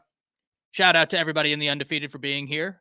Nicole, Dwight, Cynthia, Shane, Rocket, Zach, Marquita, Caitlin, Mookie. We have Sweet Home, Sam Owens, Russell Ephraim, of course, with the Z in the profile picture. I love that. Chris, Jordan Campbell, Brian, Jawan. So shout out to all of y'all. Good morning, Cynthia. Good morning, Dwight. Let's talk about the draft. I thought that the portal closed. Steve Murray says the portal doesn't close until the 30th. And don't be surprised if May 1st, May 2nd, or even possibly May 3rd, you see some names hit the transfer portal. It can take 48 to 72 hours in some cases to get that paperwork submitted. Now, because this is a quote unquote business week, maybe it will only be 48 hours, maybe 72 hours is relegated for anything that occurs during the weekend that could delay the paperwork. I'm not 100% certain. I've just noticed that you have like this timeline that it's not immediate sometimes, unless your team reporters talk about it. But the transfer portal remains open until the 30th.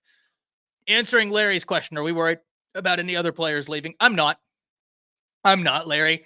But that being said, it's the transfer portal. You know what I mean? So while I'm not worried about it, it could certainly still happen, and it wouldn't be overtly surprising. Now, maybe the name would be surprising, but I don't foresee any more entries into the transfer portal from Alabama. Let's talk about the draft real quick because I can't tell you how frustrated I was that Kool-Aid fell out of the first round. And listen, I understand that he's going to be just fine, right? A second round draft pick is still unbelievable. Unbelievable. Heck, if you get drafted, that's incredible. But the reason why I bear so many frustrations on this is because he's not a second round guy. He is a first round talent. Todd, I'll answer this question here in a bit because, yeah, that's. And John, yes, Brockermeyer to TCU. We talked about that Friday whenever people asked where I thought he could go. I had no information, just a pure guess, a pure shot in the dark. Family lived and he played his football in the Fort Worth area. Brother went to TCU. I believe his older brother that played linebacker for Texas is a coach or an assistant coach for TCU. So, it's one of those where one brother is a student there, the other brother coaches there, and he's from that area. So it makes complete sense. Makes complete sense. And I certainly wish him all the best at TCU. Hopefully he'll be very successful there. And hopefully Alabama will equally be successful with Parker Brailsford. I think that they are going to be just fine with Parker Brailsford. But returning to the conversation about Kool-Aid. Like I said, guys, that we need to be as objective as possible here. We need to be as objective as possible here. A second-round draft pick is unbelievable. That's unbelievable. How many players get drafted relative to how many are eligible for the NFL draft and don't? Right? Like, being drafted in and of itself is a blessing. Being drafted in the second round is an unbelievable blessing. But it frustrates me when he is a first-round talent.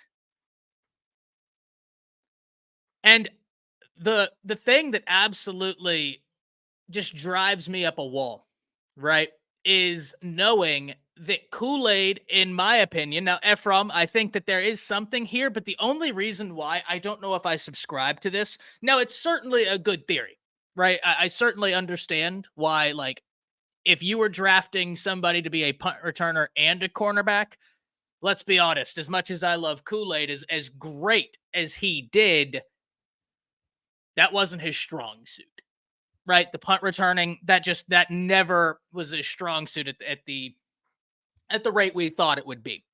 And Bama 95 says first round healthy. I completely agree. Agree.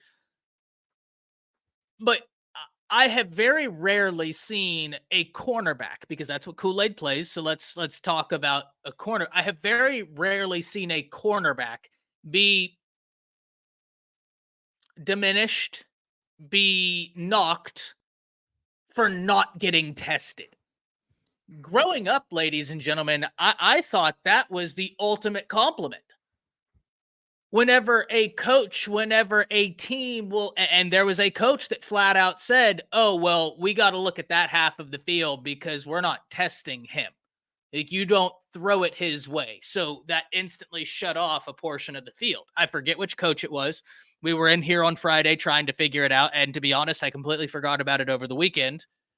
And I didn't source that. But multiple people within the Undefeated also remember.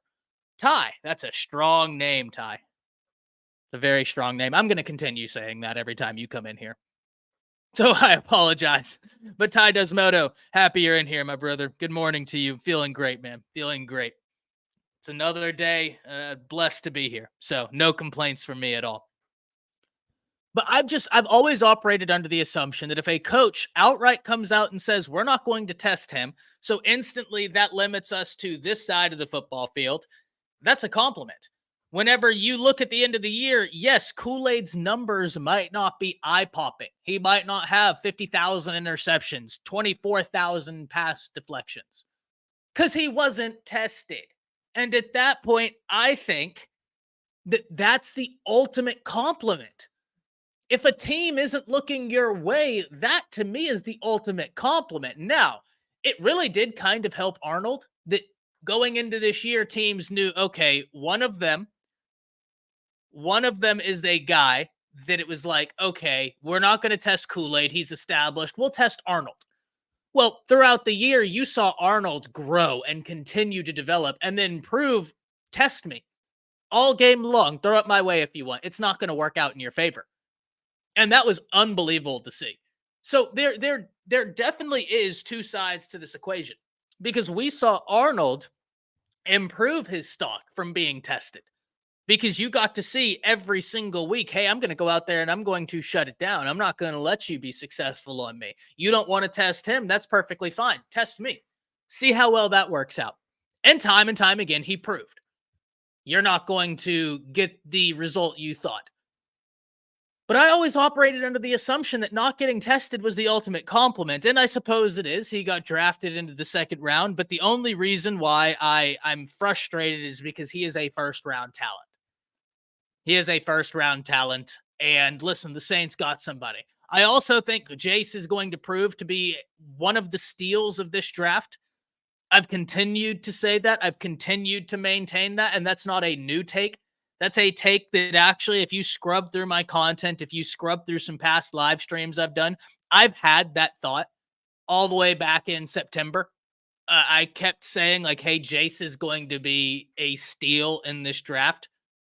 Because I think that, one, the running back position is inherently undervalued within the NFL. That's something we know to be true. And then two, Jace is super versatile. Super, super versatile. He brings a lot to the table. He excels at a whole lot, and he is an absolute warrior. You have to save Jace from himself in some instances. And when you're talking about NFL personalities, when you're talking about traits that you're looking for in the NFL, that's it. Whenever people say he's got that dog in him, right? That's an open-ended conversation. You might have asked yourself, what does that mean?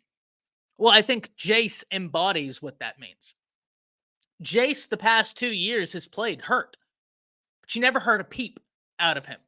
In fact, I believe it was up to Jace. He'd have been out there for every single snap, laying it all on the line. Why? That's the kind of guy he is. That's what having that dog in you runs. That's what it means. And I think he perfectly embodies that. Easily think that he was one of the steals of the draft. Kyle says Richard Sherman eventually never got tested by quarterbacks because he's a shutdown corner. Cool. I completely agree, Kyle. Couldn't have said it better myself, my man. Couldn't have said it better myself. No, Speed says, Ty, what's the deal with Kool-Aid's foot injury? I didn't even know he was injured. He's got an injury on his foot. Still did very well. Right? Like, and Bama fan 95, I think he's very well placed in constantly bringing this up whenever we have this conversation about Kool-Aid, because that is, in my opinion, the only logical reason why he wasn't a first round pick. So Bama fan, I do truly appreciate you bringing that up. I do, because it's the only logical reason, in my opinion, why he wasn't a first round pick. And furthermore, I understand that I'm being a little spoiled, and we're splitting hairs here. He's a second round pick. That's awesome. I wanted him to get that first round money because he deserves it, because he earned it. But we're splitting hairs here. The Jones fracture. Thank you, Ruben.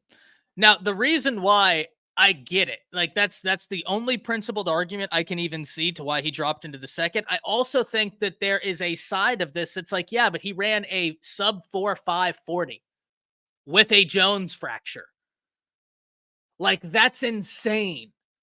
That reminds me, didn't Julio have a foot injury when he ran his sub 4.4 40? And that was like, all the GMs were like, good Lord Almighty, if he's running this with this little foot injury, imagine what he's going to do when he's 100%. That would have been my mindset. But once again, we have to remember, it's something I talked about before the draft, and it's something that I think absolutely proved to be true. A lot of these guys, their job is to undervalue these players, because the team, they want to get the best value. Conqueror said Kool-Aid isn't a first-round pick because of the way he carries himself. I have no idea what would be detrimental about the way he carries himself, Conqueror. So if you have something, by all means, let me know. But, like, I can't for the life of me think of anything I've ever seen Kool-Aid do that was, like, detrimental in any form of the word. Kid is highly coachable. The one time I ever saw Saban get after him, it's because he was walking off the field instead of jogging. Saban got after him, and he nodded his head, said, yes, sir, and didn't jog again. To me, that proves coachable. He didn't put his head down, start kicking things around, being like, oh, no. He didn't do that. Saban got after him, and he said, yes, sir, and continued on. That's the type of player I want. That's 100% the type of player I want. Furthermore, you listen to him talk about Jalen Milroe, saying, yeah, I think he's going to win the Heisman. I think he's going to be the first quarterback off the board next year. I believe in that guy. I can't for the life of me even think about anything that would have been detrimental in terms of the way he carried himself. Like, I can't for the life of me think of anything. Because I guarantee you this, Conqueror, I guarantee you this, if that was true, the reason why I know this not to be true, and I'm not trying to get after you, but this is just a fact, right? The reason why I know this not to be true if there were questions of Kool-Aid's character, don't you think that would have been leaked all draft week? They went after A.D. Mitchell because they said when he has low blood sugar, he's hard to deal with. If they're going after A.D. Mitchell for that, you don't think that this would have popped up during draft week? Come on. Come on. That would have been the first thing that they would have utilized to try and devalue him so that some team could have been like, oh, yeah, no, he has all this. And then in the second round, they'd have taken him with the smile from ear to ear. So if you have anything, it's news to me. But the reason why I find that incredibly hard to believe is the way he talks about his teammates. And if that was the case, we would have heard about it. We would have heard about it from these GMs at the point where they're pointing out A.D. Mitchell and saying, oh, well, he's a great guy when he eats, but whenever his blood sugar gets a little low, he's a nightmare. It's like, what do you mean? That's just my 2 cents on it, though, my man. That's just my 2 cents on it. Hey, it's I can't help it, Ephraim. I can't help it. I was trained in advocacy. So it's like, I'm like Winter Soldier when it comes to like, give that boy a Snickers. Oh, Dino, that's so funny. It's so funny. Oh, man. That's great. That's so funny. But yeah, I'm like Winter Soldier when it comes to snapping into like legal precedent arguments or that style of thinking. I'll just be sitting here talking football and then boom, someone says something and I snap back into old Ty. It's a great day to be a Bama fan. More haters than usual. Absolutely, my man. Kool-Aid's contract worth about $9 million, signing bonuses over $3 million. Listen, and that's unbelievable. That's life-changing money. Life-changing money. I'm of the mindset he should have had more. He didn't know he had the injury. Yeah, I think that's probably the case, Auntie Janet. That's probably 100% the case. Let me see. Should have pulled a Najee, stayed another year, especially with the injury. He could have worked on his punt return game in the offseason, would have pulled millions more. Maybe.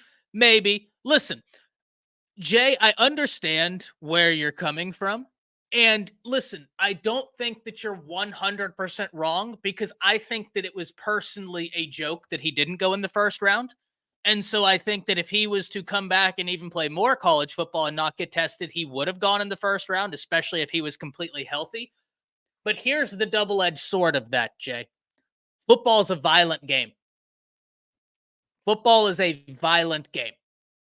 And I'm of the mindset that, like, hey, I thought he was going to be a first rounder. Coach Saban thought he was going to be a first rounder. So go to the NFL because you come back next year, God forbid, you could get even more hurt. You could sustain an injury that, listen, a Jones fracture, I'm not saying that's a good injury, but in terms of like football injuries to have, a Jones fracture is pretty light on the list in terms of you have a 4 to 6 week recovery period. You get with the right doctors, 4 to 6 week recovery period. If you really break something in your foot, you're looking at 10 to 12 week recovery period. Like I said, the right doctors, now you're talking about NFL doctors. They're going to be just fine. How violent is it really when they're wearing bumper caps during games? Now, well, they're wearing those little caps during spring games and stuff, but I don't believe that we'll see that during the game. We all thought he was a first rounder. Yeah, so he got his first round grade. So, Jay, I 100% understand where you're coming from. And I don't think you're misplaced in your logic there. But I also think that there's a double-edged sword thing, right? Like, yeah, if he would have gone through the full year, no injuries whatsoever, completely healthy, he's a first-round guy. But God forbid he goes back and gets hurt, right? Then we're like, oh my God, now they might try and devalue him even more. So certainly an interesting theory, like, and it's an interesting talking point. But I don't think you're like misplaced. Sustained an injury from I know, I saw that. I was like, oh man, poor Roger. Poor Roger. He got absolutely mauled by by JC Latham. That was so funny. Did Kool-Aid's play on special teams hurt his draft stock? I can't imagine it would have, Jeremy. Because personally, if I was an NFL GM, I'm drafting him to be a corner. I'm not drafting him to be a punt returner. I'll get one of our wide receivers to do that. Or I'll take a guy in the 6th or 7th round that I'm like, you are an offensive weapon and I'm getting unbelievable value here. But I'm not taking a guy like Kool-Aid, a first-round cornerback, and putting them back there. That's just my perspective on it, though, Jeremy. Right? Like, I can only answer that based on how I would be as an NFL GM, and I would be a terrible NFL GM. I admit that. But I wouldn't be taking a 1st or 2nd round cornerback and being like, oh, I'm going to put you back on punt return. I would get somebody in a later round that's like, oh, you aren't going to have the play, but your versatility is wild. I can use you on punt return. I can use you on kick return, some gadget plays on offense. I can throw you in there, get busy. I heard the stupidest stuff ever saying that Kool-Aid was too high maintenance because of the dreads. Yeah, that's inconsequentially stupid.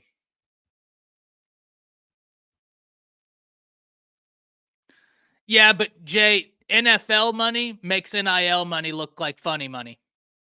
There's NFL money makes NIL money look like monopoly money.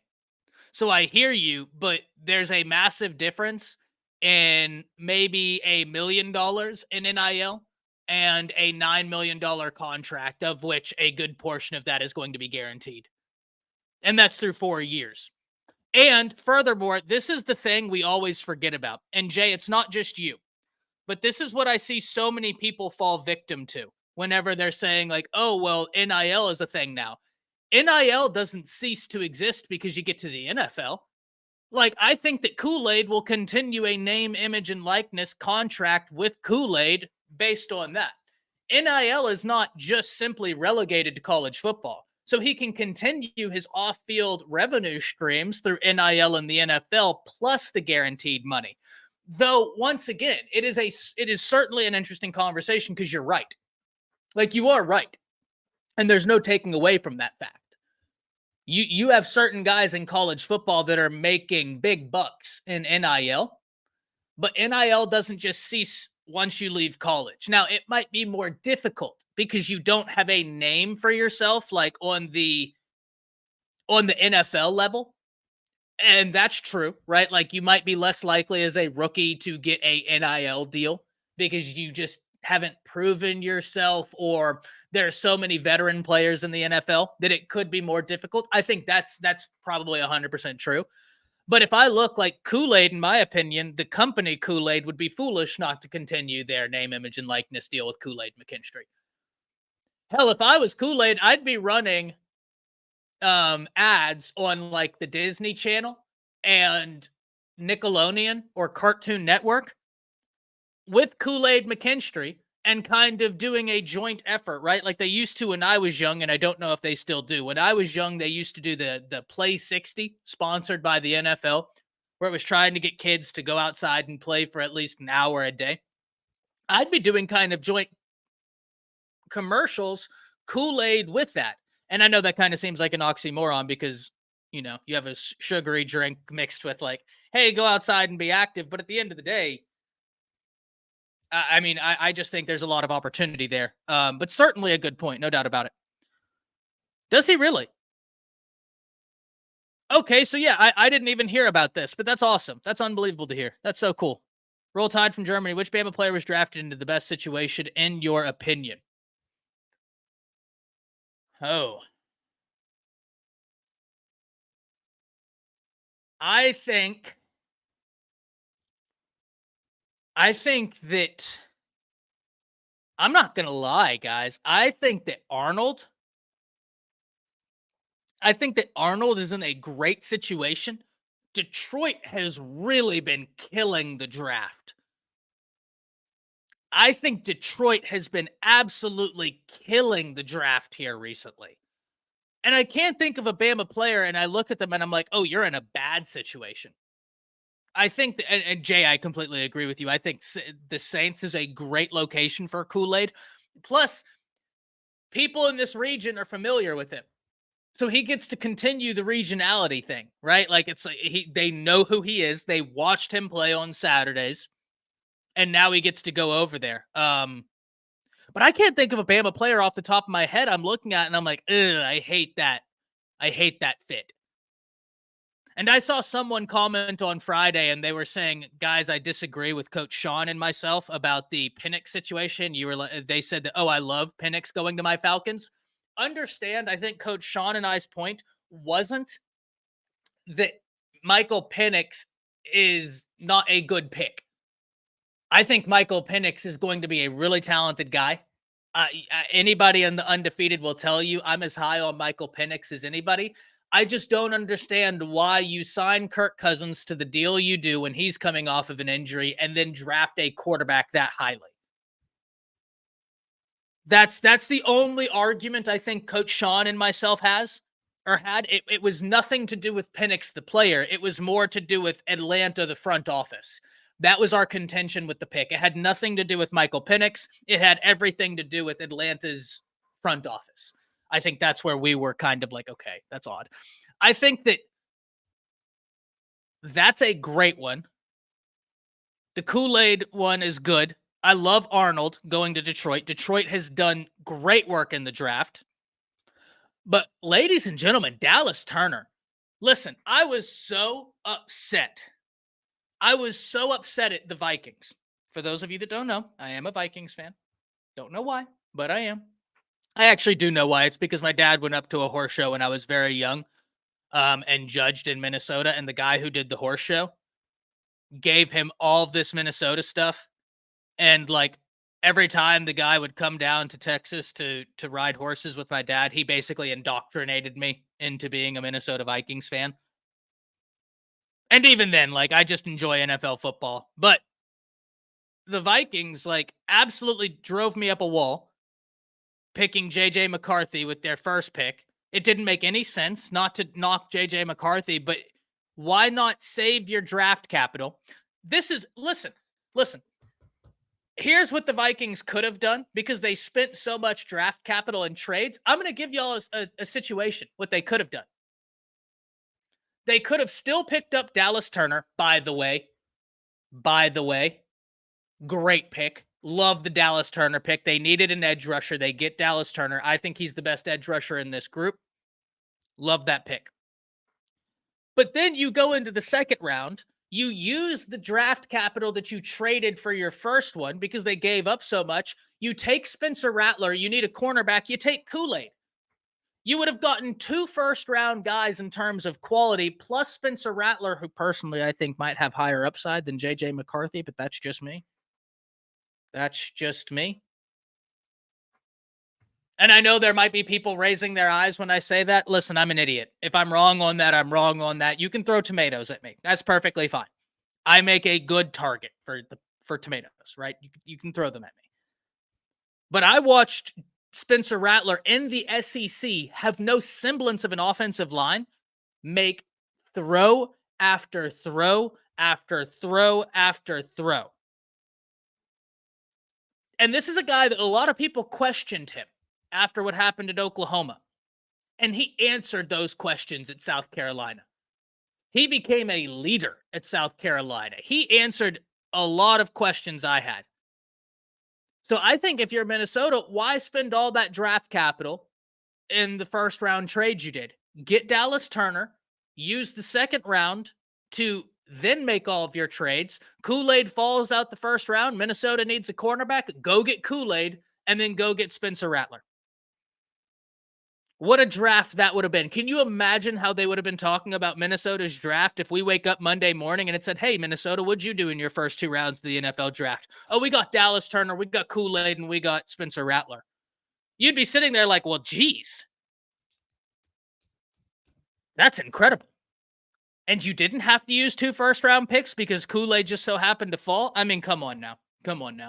But I hope I'm wrong. I certainly hope I'm wrong. I'm certainly hoping that J.J. McCarthy makes me look like an idiot. That'd be fun. Hunter says, what's up, Ty? Just got back. Is there any word on any word on Ed Woods, Dawson Merritt, and Khalil Jacobs? So Let's start with Ed Woods. He came off the visit this weekend to Alabama. Interested to see how that's going to play out.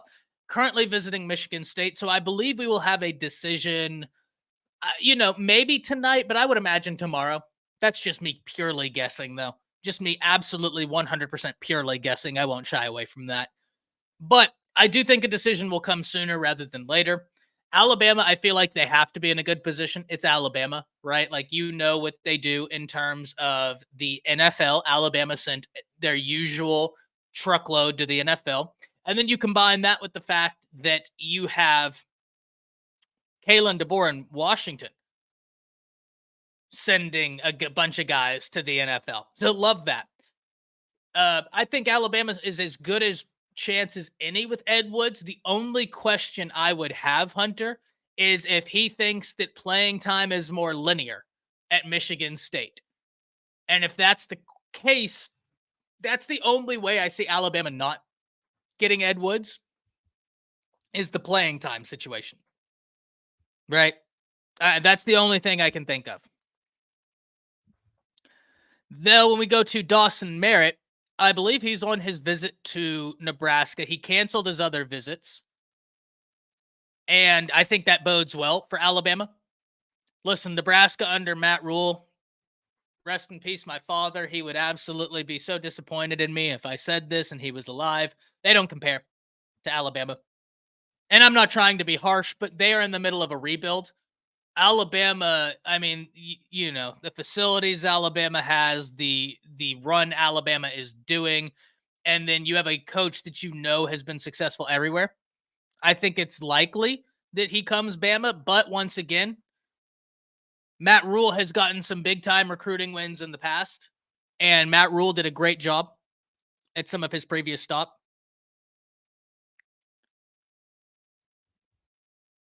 Okay, Jermaine with some good intel here. And then Zachary, don't think I missed that, my man. Don't think I missed that, my man.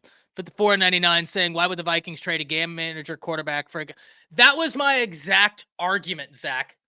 Oh my gosh, it's almost like you were sitting at my house with me as I was actually texting Jance. And I sent him the Team America gif of the guy just throwing up everywhere. I sent that to Jance. I was like, live, look at me. This was my exact argument. Why would the Vikings trade? And I said this to, I don't know, man. I don't know.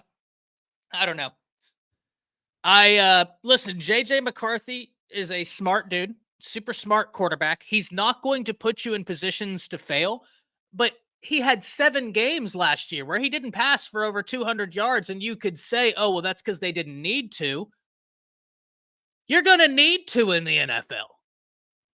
So I need to see it. That's why I was shocked about them reaching. I need to see. Whenever you're talking about a guy and you're like, oh, well, his best attribute is that he's a winner. I love that. I do love that he's a winner. But is he the reason they won? See, whenever I talk about Spencer, I know Spencer Rattler in South Carolina didn't win a national championship. I know they didn't even win the SEC. But damn it, if it wasn't for Spencer Rattler, they would have lost several more games. You can look at South Carolina and you can attribute some of those wins to Spencer. Absolutely bawling out of his mind. He had an unbelievable year this past year. When you get to the NFL, if you really want to do it, you're not going to be able to just be like, oh, I'm going to dink and dunk and throw for under 150 yards for half of the season. That's not going to work.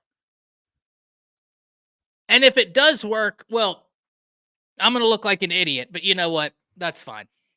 That's fine.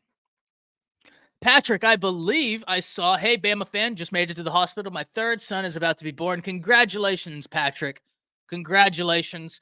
Please update us tomorrow with the good news, letting us know everything is healthy, wealthy, very happy. But congratulations, man.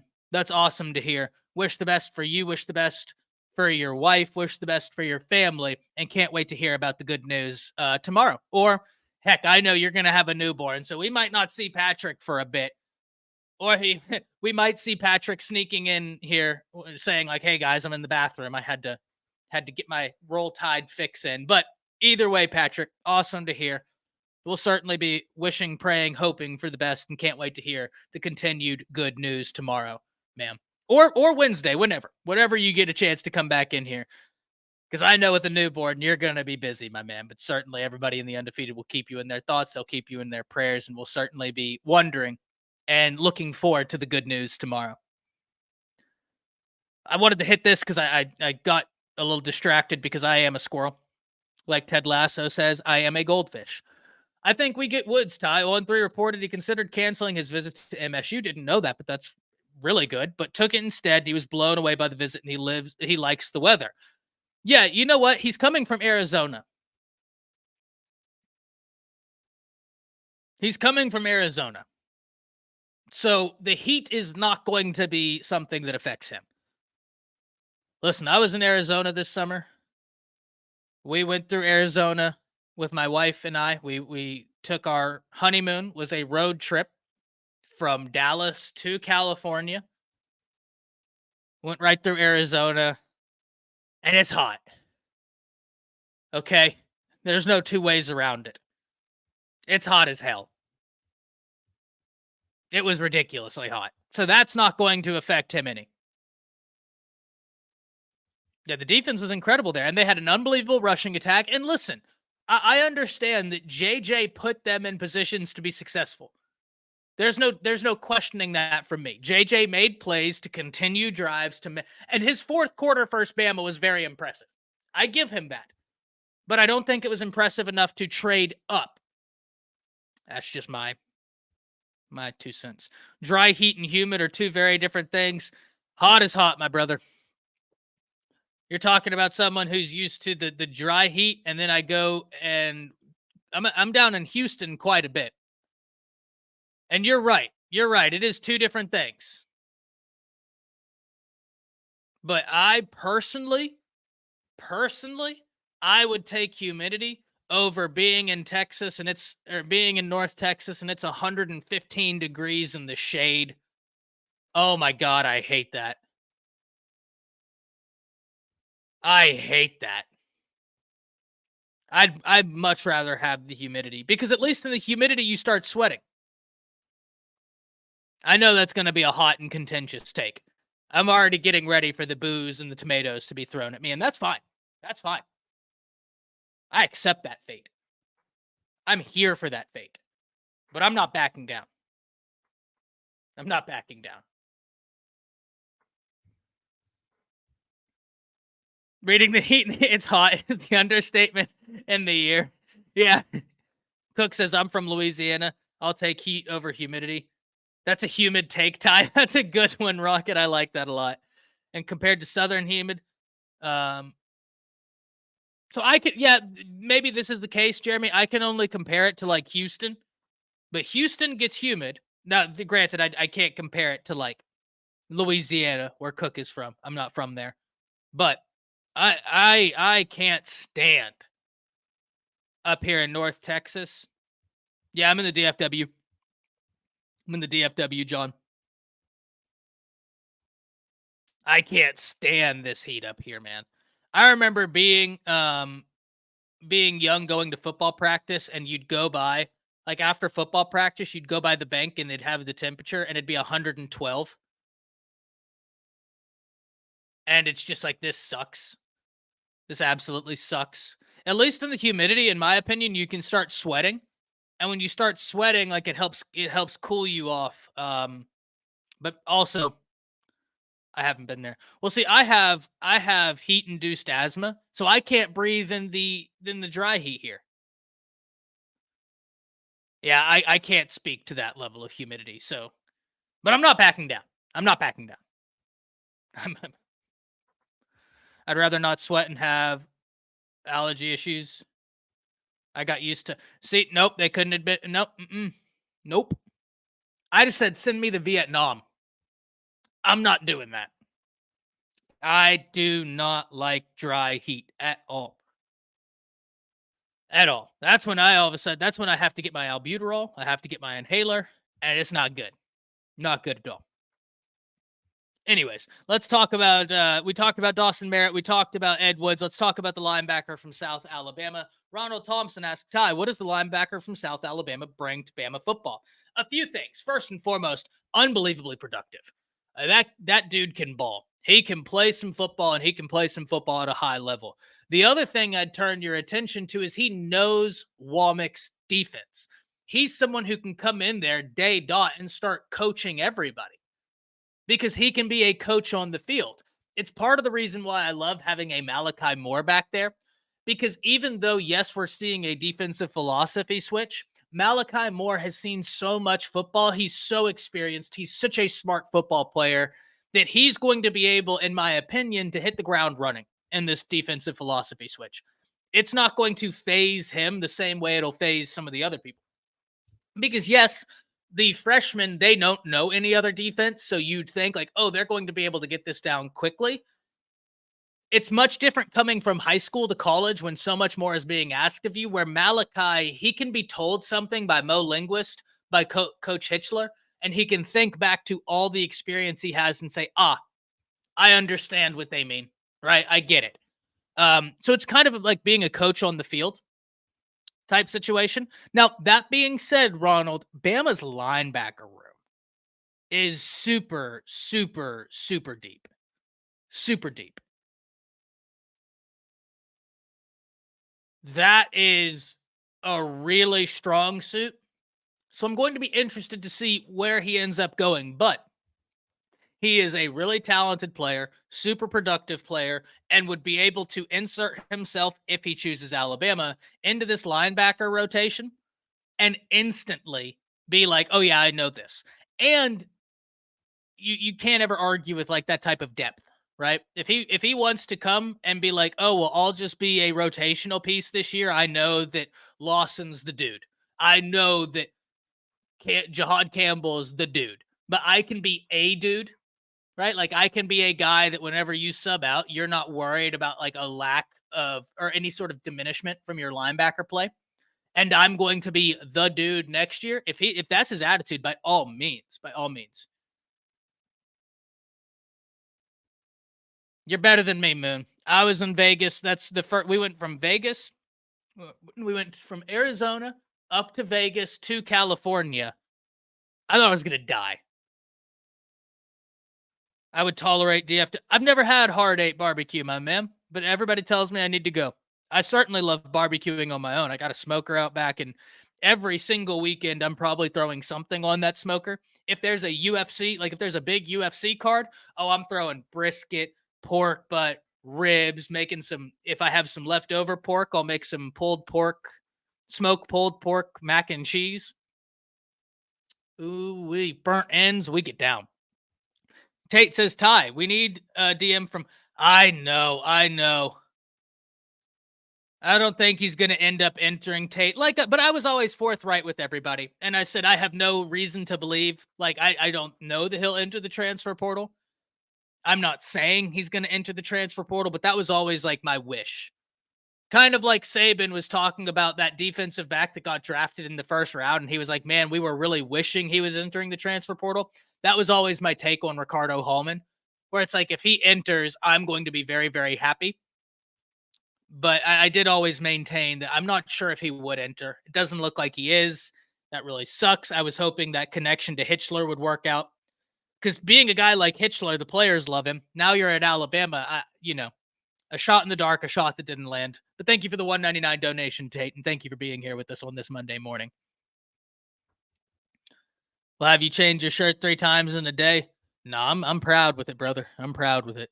I need to be where you're at, like a blow dry in the front. Is Ryan Williams on campus? I believe he arrives in May, so he'll be there very soon.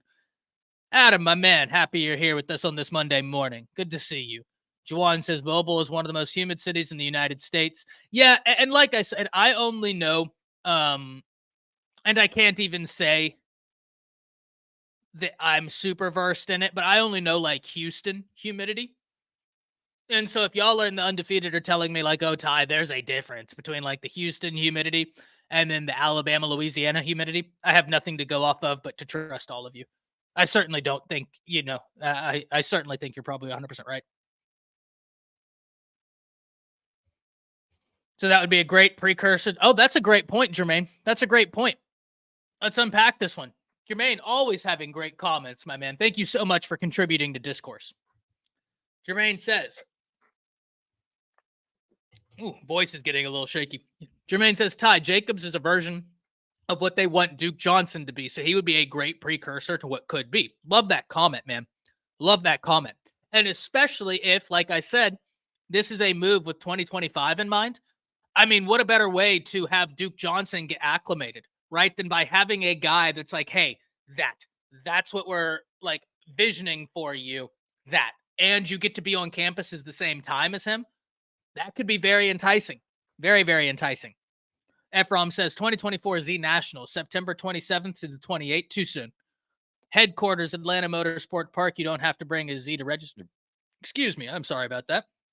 But I've just had some Topo Chico and some Celsius, so I apologize about that. Those turf fields in the summer easily gets to, oh my God, yeah. Yeah. I remember like actually having some like, turf burns in the middle of summer. It sucked. It absolutely sucked. I also worked at a golf course and I was always up on the concrete, and we put one of my last years there, we put a thermometer up by the golf carts, and it was 135 degrees. Like where we would always be. Okay. Yeah, Auntie, your husband wins. your husband wins. That would be miserable. I do not like the heat, but I've also passed out from heat exhaustion several times. So at this point, I don't tolerate the heat very well. I remember when I was really young, or when I was younger, I was painting fences at the ranch. And I mean, I'm in the middle of a pasture. Nothing out there but a paint bucket, little white truck, and a paintbrush. And apparently I didn't come in time. So I get woken up by my dad pulling up on horseback and like putting some water on me, and I'd passed out from heat exhaustion. And that was the first time. So at this point, like I'm susceptible to heat sickness, heat exhaustion. My last year at the country club, that day where it was 135, I actually passed out. I went inside to go get some water, and my manager was standing there with me, and I looked at him because he was telling me like, oh, this is how we're going to sequence the tournament. And apparently my eyes just rolled back, and I just, doop. He caught me. Next thing I know, they have me like in the front lobby getting fanned and everything. So I do not like the heat, man. I do not like the heat. There's a reason y'all always hear me talking about upstate New York. Because y'all are better than me. Texas, in my eyes, is worse than Alabama. Yeah, see, Juwan, I've only ever been to Alabama very sparingly. Bryce is having nightmares about going against Dallas Turner. Well,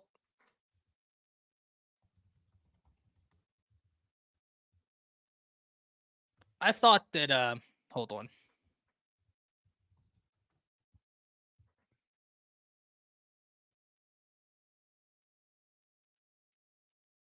I mean, yeah, I guess they're both NFC. But Bryce isn't in the NFC North. But they are both NFC. Thank you for the 199 Bama fan 95. Bryce is, yeah, they need to help him out. They need to help him out. A naturally aspirated engine is as good as gold in my eyes. I never did anything to 350 I had, but I was also too young. But I wanted to. I certainly wanted to. And now I'm at the point where I almost don't trust myself. Like if I was to ever get another vehicle, I already know like a few vehicles I'd really want to get, but I almost don't trust myself because I know how I am, right? I know how I am. I would be driving fast, very fast, but only on like back roads. I don't play around on the highway. His O-line is garbage. It absolutely is. Absolutely is. Absolutely dastardly what they've done. So Alabama, you're in for a good week. You know, you have the Ed Woods news coming up. I believe Dawson Merritt is going to be coming to a decision sooner rather than later. You have a visit coming up from Khalil Jacobs. And earlier, someone had asked Todd, I'm sorry it took so long to get back to this, but Todd asks, can a team take a player after the portal closes? So long as they're already entered into the portal, Todd, you can take them at any time. There are still players from the winter transfer portal window, i.e. a Takario Davis, that his name is there. He could just commit in the middle of the summer. And that's the weird thing with like the Takario Davis situation, is his name is still in the transfer portal, but at the same time, he is just practicing with the team, doing all that. So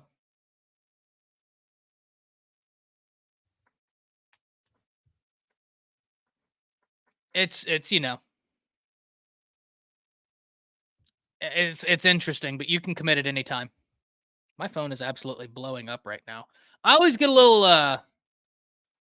little worried whenever I'm in here and my phone starts blowing up, because then it's like, oh dear word, what am I missing?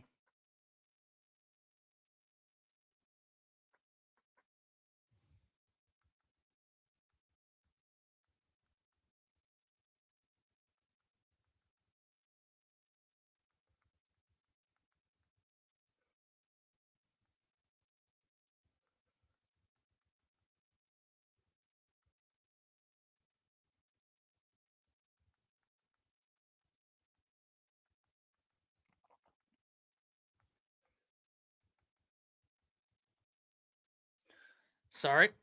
Had someone really trying to get a hold of me. Had to tell them, hey, I'm in a stream. No.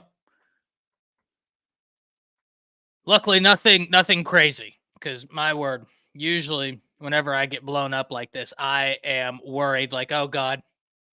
The last time I got super blown up, I've told this story before.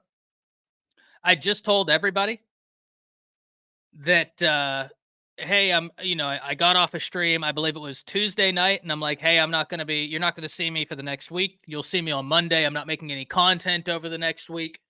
I just came back from Virginia. We were doing our post-national championship game stream, which came on the day after. And I was like, hey, I got some stuff I got to get situated around the house. We'd had some storms come through. I was like, all right, it's all good. Like, I gotta do some stuff around here. I'm in the backyard doing all my work and stuff, cleaning up, and my phone just won't stop blowing up. So after about 5 minutes of just constant vibration, it just I look and I'm getting called, I'm getting text, and the first thing I see is a missed call from a Bleacher Report producer. So he calls me again, and I answer, and he's like, "Hey, man, if you can't, it's all good. But if you're available, we'd really like to have you go ahead and do a stream like now about the big news that just broke." And I was like, yeah, man, I'm at the house. Like, I can do it for you, whatever you need. But what news do you want me to talk about? I'm down, but what do you want me to talk about? And he goes, oh, buddy, you don't know, do you? Well, it was Nick Saban retiring. And I've always said I thought it was a coordinated attack directed by Hugh Freeze and Auburn, where they hacked all these people's Twitters, Instagrams, and put out false information. But it was not false. My man, what's going on?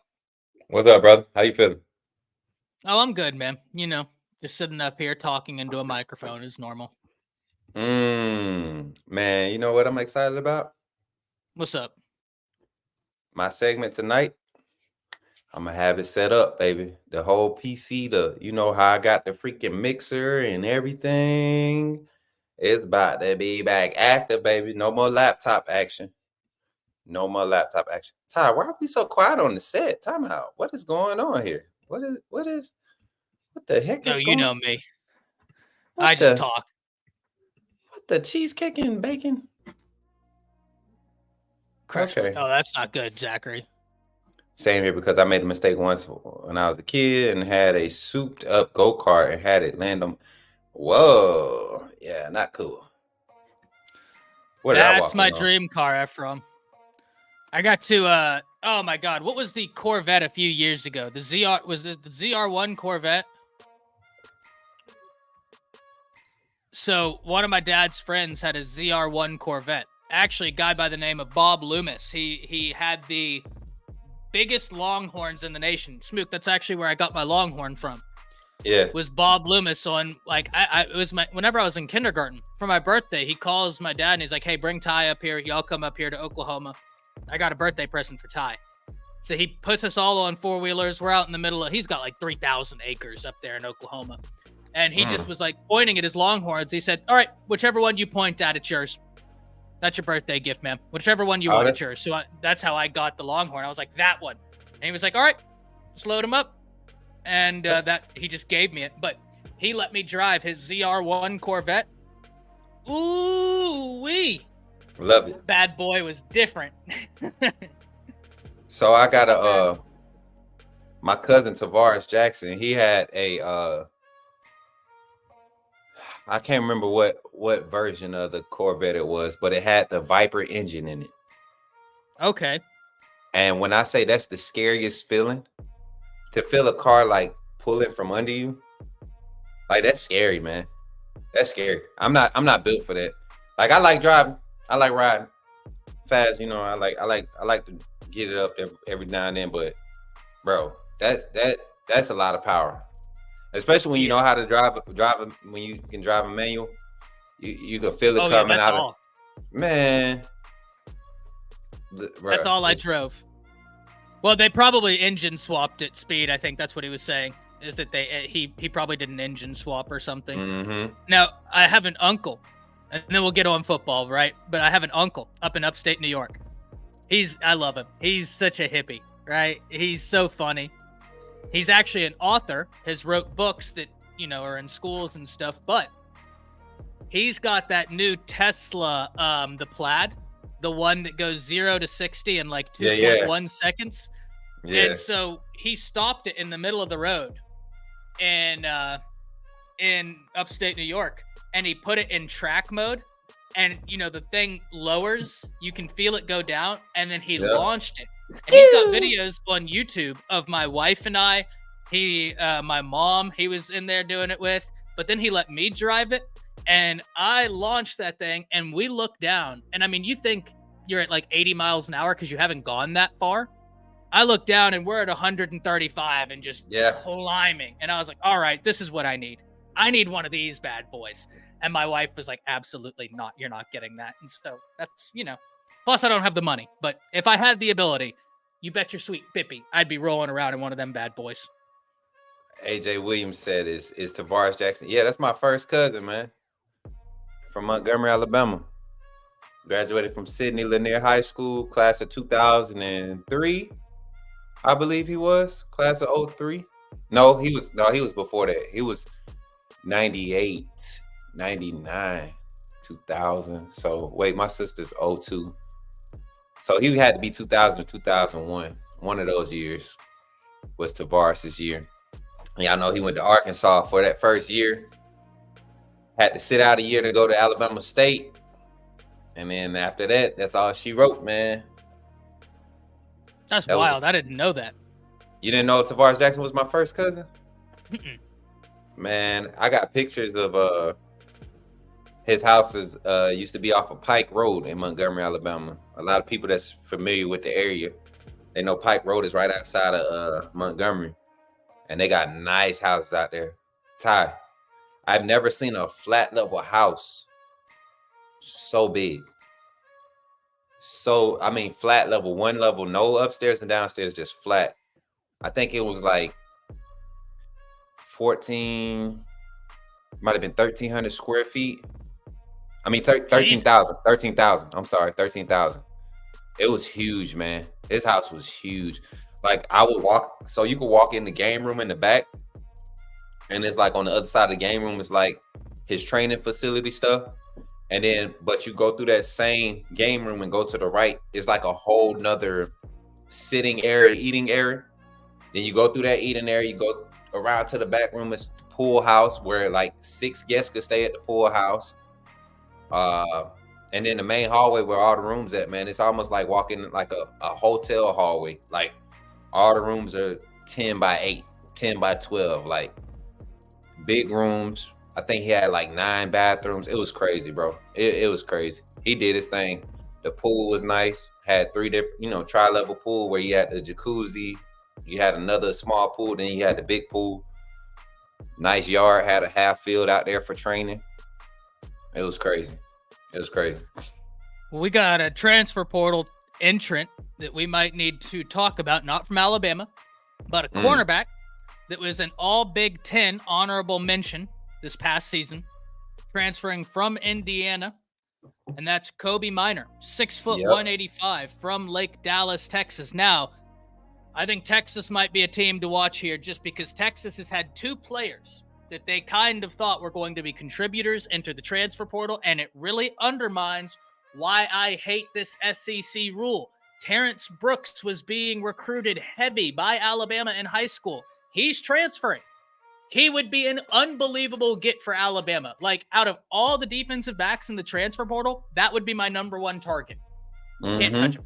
Can't get him. What's crazy is undefeated should remember this. We were literally talking about this, I want to say Friday during my segment when I was saying, names that could possibly enter the portal. Terrence Brooks was one of the top guys that I was talking about, man. I had started hearing the buzz like Wednesday night, but this past Friday, we were talking about like DBs that could enter the portal. And so apparently there is a waiver that can be signed if you're going to do an interconference transfer.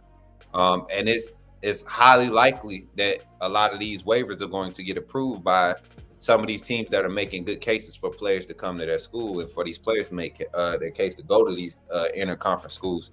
And it's crazy that the SEC is the only conference that has this rule right now, man. I wonder what that attributes to. Like, what was your take on that? They just didn't want. I think what it was is they didn't want Bama and Georgia absolutely dismantling some lower level SEC teams. Like, no offense to some of these teams, right? I talked about it in a video yesterday where I was talking about the power of the SEC logo in and of itself, how that alone might open doors for you, but you have to also have the brand power behind it to be able to really capitalize on it, because it's not like Vanderbilt is out here getting recruiting wins off of being an SEC program. You're not Florida, you're not Bama, you're not Georgia, you're not one of these teams. It's like, oh no, our logo mixed with the SEC brand is what just. But the coaches voted on it, and I think it was because they didn't want Bama and Georgia specifically to absolutely dismantle entire teams within the SEC. And then Texas and Oklahoma agreed to abide by the rule. So while they can't get any players, man, Terrence Brooks would be a huge, huge, huge, huge win. But I just don't know, man. I don't know. It's crazy. I can understand, trying to keep the competitive balance there with that rule. That's a simple one, but why just stop it at the SEC? You know what I'm saying? Like, other conferences should get on board. But I'm tired of the portal, man. I'm ready for this window to close. I'm ready to stop talking about portal. I'm ready to stop talking about transfers. Like, as a content creator, I just don't find interest in it, man. I don't know how you couldn't. It's fascinating. It's not to me because I miss the old days. It's fundamentally shaking the ways college football is played now. Yeah, but I think there should be some parameters, man. And I'm gonna keep echoing this. Like, you got to commit somewhere for 2 years before you hit the portal. Like, that should be a minimum. 2 years? That's easy to do, man. You getting acquainted to the college football scene as a freshman. You may not see the field as much, but you're getting acquainted to the day-to-day life. You're setting yourself up to, you're still on track to become a professional. As a professional, how many rookies are getting out of their rookie contracts? Yeah, but you also don't have the pay structure and stuff that you could allow yourself to do that. Until you get revenue sharing, you're never going to be able to just like put these parameters, because they've tried. Ain't no pay structure for NIL. I mean, for college right now, there is no cap for players. These jokers could you can have a player on the team pulling in 3.5 million, and then another player just pulling in his monthly stipend of 3,500. Like, that's what I'm saying. It's so unbalanced, man. You can't truly have a competitive advantage with how this is set up. You're going to either just railroad everybody, or you're going to just be left out to dry. So there's no balance right now with how NIL and everything is structured. Transfer portal. Oh yeah, you definitely need regulations to it, but the hard part is how you actually get into those regulations, because they tried, and then when you look at the antitrust, the lack of antitrust, you're just not going to be able to install those regulations until there's sweeping changes to the NCAA. And this is why it's my point that's like, hey, whether we agree on regulations or not, in my opinion, the transfer portal is fascinating, because this is going to be the catalyst that makes so many changes within college football, because people are tired of the current landscape. They're tired of the status quo. And a lot of that status quo revolves around the inequity of being able to stack talent like you could due to the transfer portal. They tried to put these regulations in, and the antitrust stuff. That's why, to me, this is fascinating. This is going to be the catalyst that brings about change within college football, because people are going to get tired of it. Well, I think it's only good for like players who are proven college athletes. You know what I'm saying? Like, at least put something on the film, at least get on the field, at least a year, a minimum of a year, man. But that's neither here nor there. Man, listen, we talking football. I am excited. I'm very well pleased with how Alabama's prospects were drafted. I was one in particular that I'm very excited about and happy that it went through, because I talked about this. I went on my rant about it, and there was a Bama beat writer of a different outlet that wrote a story on Jace McClellan, and it really pissed off not only his camp, but it really touched me in a way, because this same beat writer has come from me before, on social media, but I ain't gonna put his name. But the fact that Jace was selected in the 6th round, it made so much sense, man. It made so much sense. I remember we were talking about this Friday, undefeated, y'all are in here. I said maybe 5th. I said 5th or 6th round. I said if he goes in the 4th round, I'd be surprised. But 5th or 6th round would be ideal for Jace McClellan. You look at the injuries, that's a worry. But you look at the productivity when he's healthy, and you kind of nullify that. You kind of put that in perspective.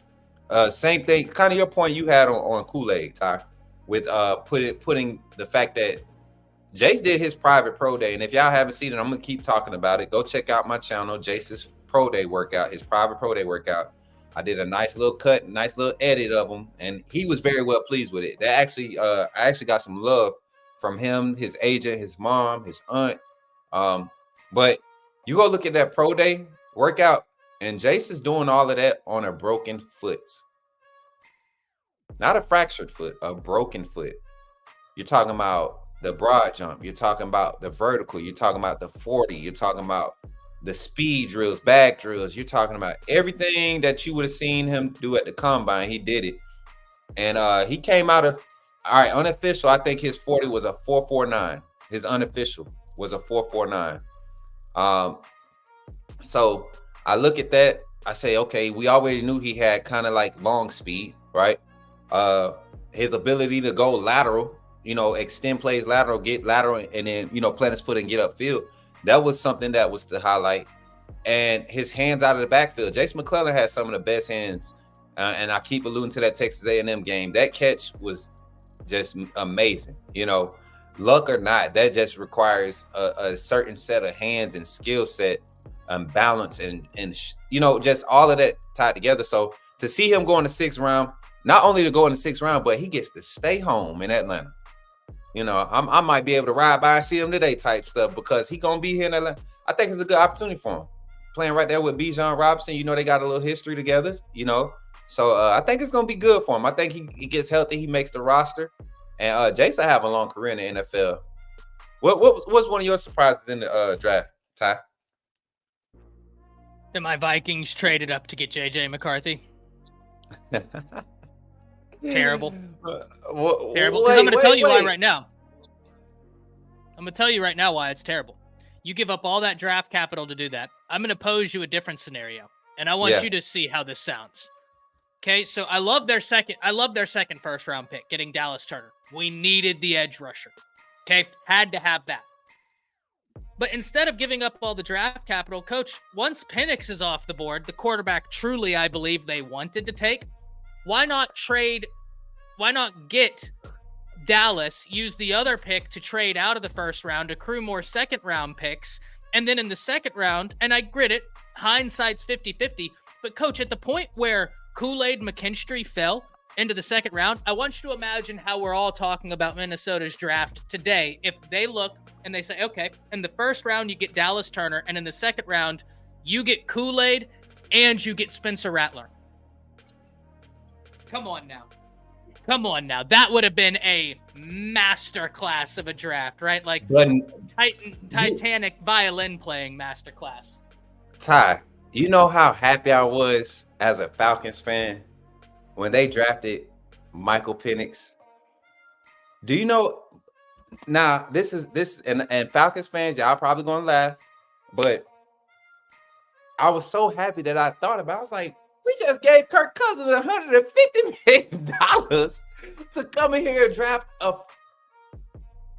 Ty, what are we doing, man? I'm happy about the pick. Believe me, I'm 100%. Oh, the pick isn't the problem.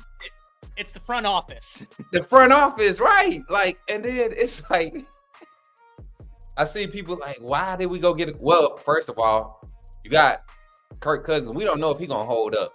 He got his $50 million guaranteed. He's good. He could go out to OTAs and get injured, and he's paid already. My thing is, why did we pay him? If we felt like we was going to have an opportunity to get one of those 5 or 6 quarterbacks that came out of this class, why did we go pay Kirk Cousins a freaking max? Ty, come on, man. Like, I'm going to go by that office. I'm going to go by the front office today. I'm going to go by the facilities today, right? And I'm gonna walk straight up to Arthur's desk and I'm gonna be like, hey, brother, if you just ready to let it go, just say that. You don't have to show up anymore. You don't have to do this like what you're doing. All this stuff that you signing off on, you don't have to do that just to maintain a job, man. You can retire. You got all these Home Depots around the state of Georgia in the world. Like, you got money. You don't have to just. We want to be Falcons fans. We want to be proud Falcon fans again. Stop doing what you're doing, sir. We don't appreciate it. Because I have no idea. At a certain level, though, you know how much respect I have for Kirk Cousins? That man's going to end up as one of the highest paid quarterbacks in NFL, one of the highest paid NFL players ever. And, like, I'm not trying to pile on, but, like, it's not like he'll be a top 15 quarterback whenever you're like, oh, who are the top 15 quarterbacks you've ever seen play? Nobody's going to say Kirk, but he's going to be so paid. And I'm like, man, I respect the highway robbery you've pulled off. I want to shake your hand because that's incredible. As a Falcon fan, I think it does you like, it makes you mad because you're like, okay, we're not the organization that's going to fall for this. You know what I'm saying? But sure enough, we follow suit like everybody else. Like, and it's not that Kirk Cousins is horrible, bro. He's just not 150. No. He's not 150 million. You get what I'm saying? And Chad Ochocinco and Shannon Sharp, shout out to those two with a late night kick, man. They nightcap. But they was talking about it when it happened, man. And Chad was like, man, you know what? It's not even that he's good. It's just the market. He can go out and say, hey, I was winning this just as much as these guys, you know? And this is where I was doing it at. So if you want to win, if you want to have a probability to win like that, pay me. You know, pay me. And Atlanta said, sure, buddy. We don't care about that. We don't care about that Achilles injury. Ain't it an Achilles injury he coming back from? Yup. We don't care about that. We don't care. Like, wow. We don't care that only 40-some% of guys actually return to their true form after an Achilles injury and Achilles injury in the NFL. We don't care that is the number one lower extremity injury that takes quarterbacks out of the game. Like, I don't think they did any type of research. Like, I think it was league number 1 and number 2. That's like the injury that takes you out. You've seen quarterbacks suffer ACLs, femur fractures, and come back better and stronger. Like an Achilles, though, come on, bro. You're not doing. You don't come back right after that. You don't come back right after that. You don't. Not in football. Now, other sports is different. You get what I'm saying? But football at quarterback, come on, dog. Come on, man. But yeah, I was excited about the Falcons and that pick. Another pick that I was excited to see, man. Justin Boydby going to the Los Angeles Chargers. Man, that was a good pick for them. To get a Boydby in the 4th round, that is a steal, man. It was a lot of steals in the draft, not just, Bama players, but it was a lot of steals in the draft. Kool-Aid being one, going to the second round, which I think is going to work out for him. I think that's going to work out for him. You know how that happens going into that second contract. He puts himself at a level where he's not the first round pressure guy, right? But after he gets on the field and shows you what he's made of, now he gets the max. You get what I'm saying? Kool-Aid's going to be a max DB in 3 years.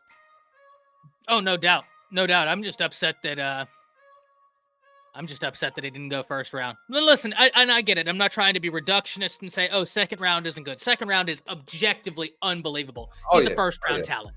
That's why I'm upset.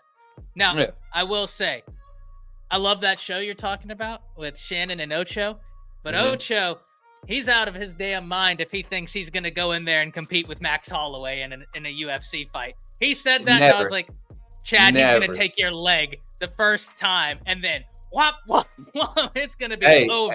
Hey, you know what's crazy? Chad Ochocinco can't fight, man. That man is not a man. I remember that's why he got to talk.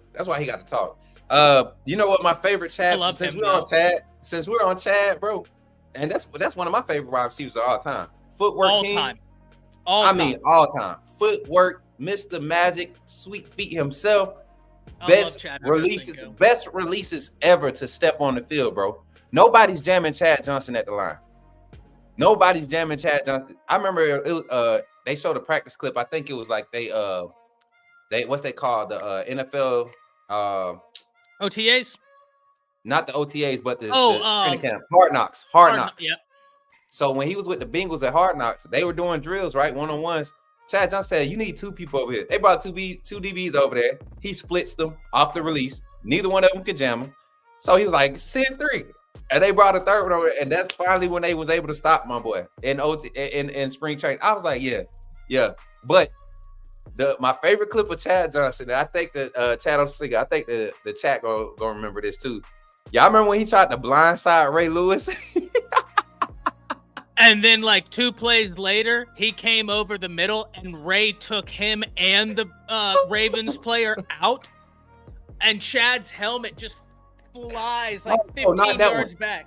Not that one. It was later in the game. That's the same game?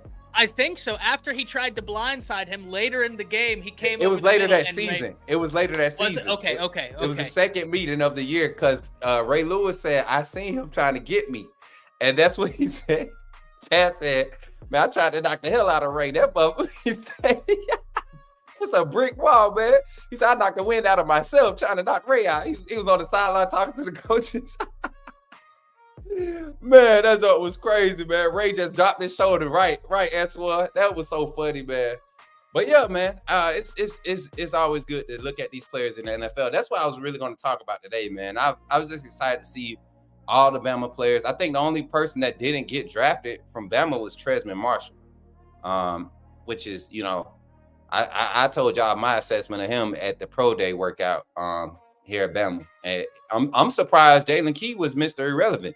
I'm so surprised. I feel like it was 3 or 4 other guys that possibly could have, but New York needs a safety. He might be able to make that roster and give you a little bit more depth, a little bit more cushion. And and then different schemes, different players play differently in different schemes. At the next level, DeMarco Hellams is a testament. Henry To'oTo'o, like those guys didn't look the best of their last year at Bama. You would see flashes. Pete Golding. Yeah, we blame Pete for that, but still, man, it was a lot of plays. To'oTo'o just didn't look like he didn't want to tackle people.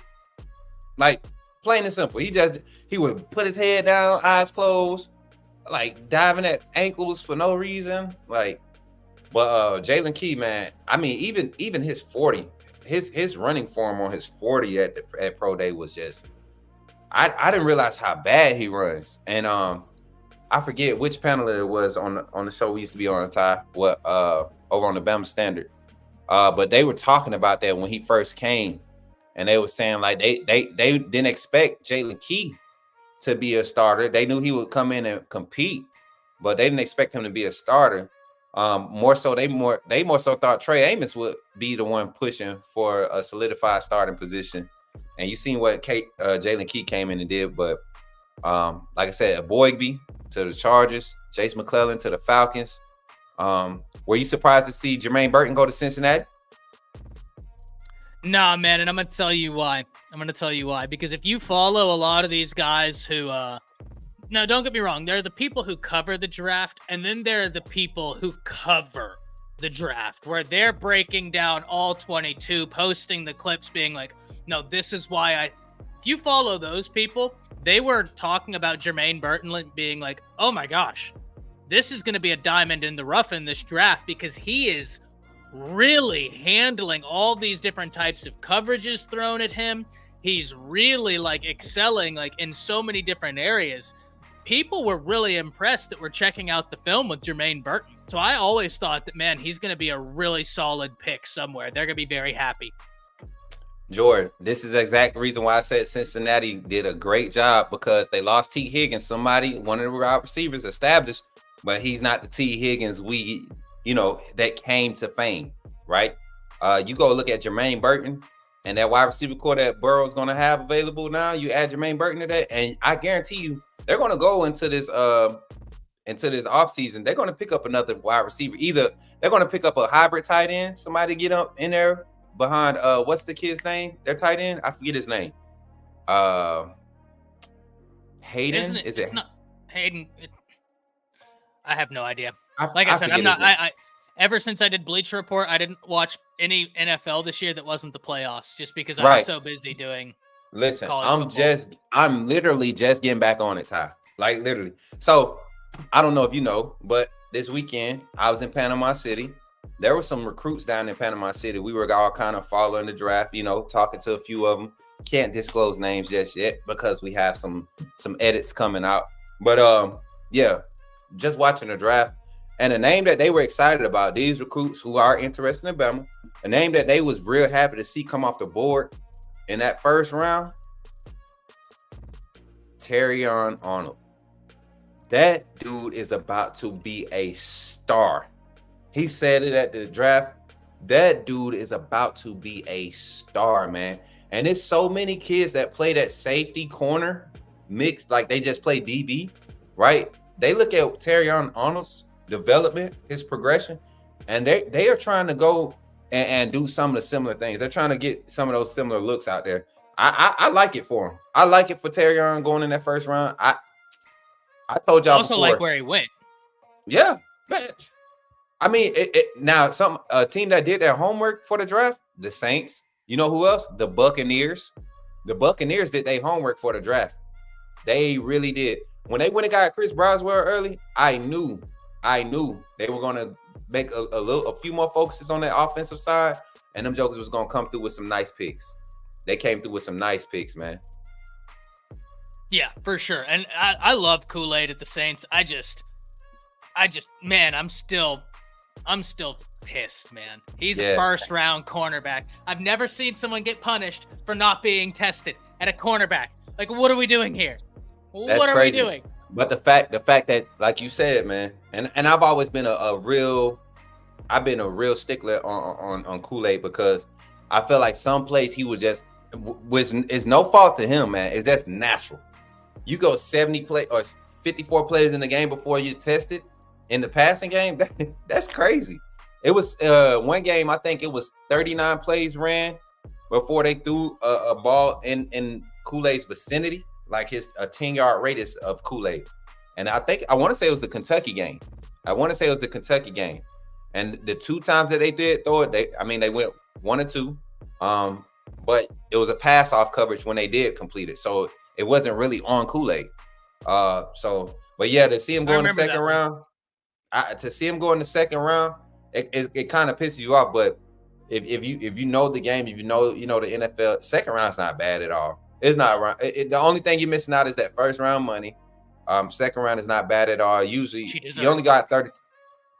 He deserved that first round money. We not gonna play about that, but I mean, like I said, I see the upside for Kool-Aid, man. I see him 100%, securing that second contract. I'm talking about a max second contract, like Cam Newton type energy. When he finally touched the field and he's able to get out there 100% healthy, I think the NFL is going to allow us to see how good Kool-Aid really is.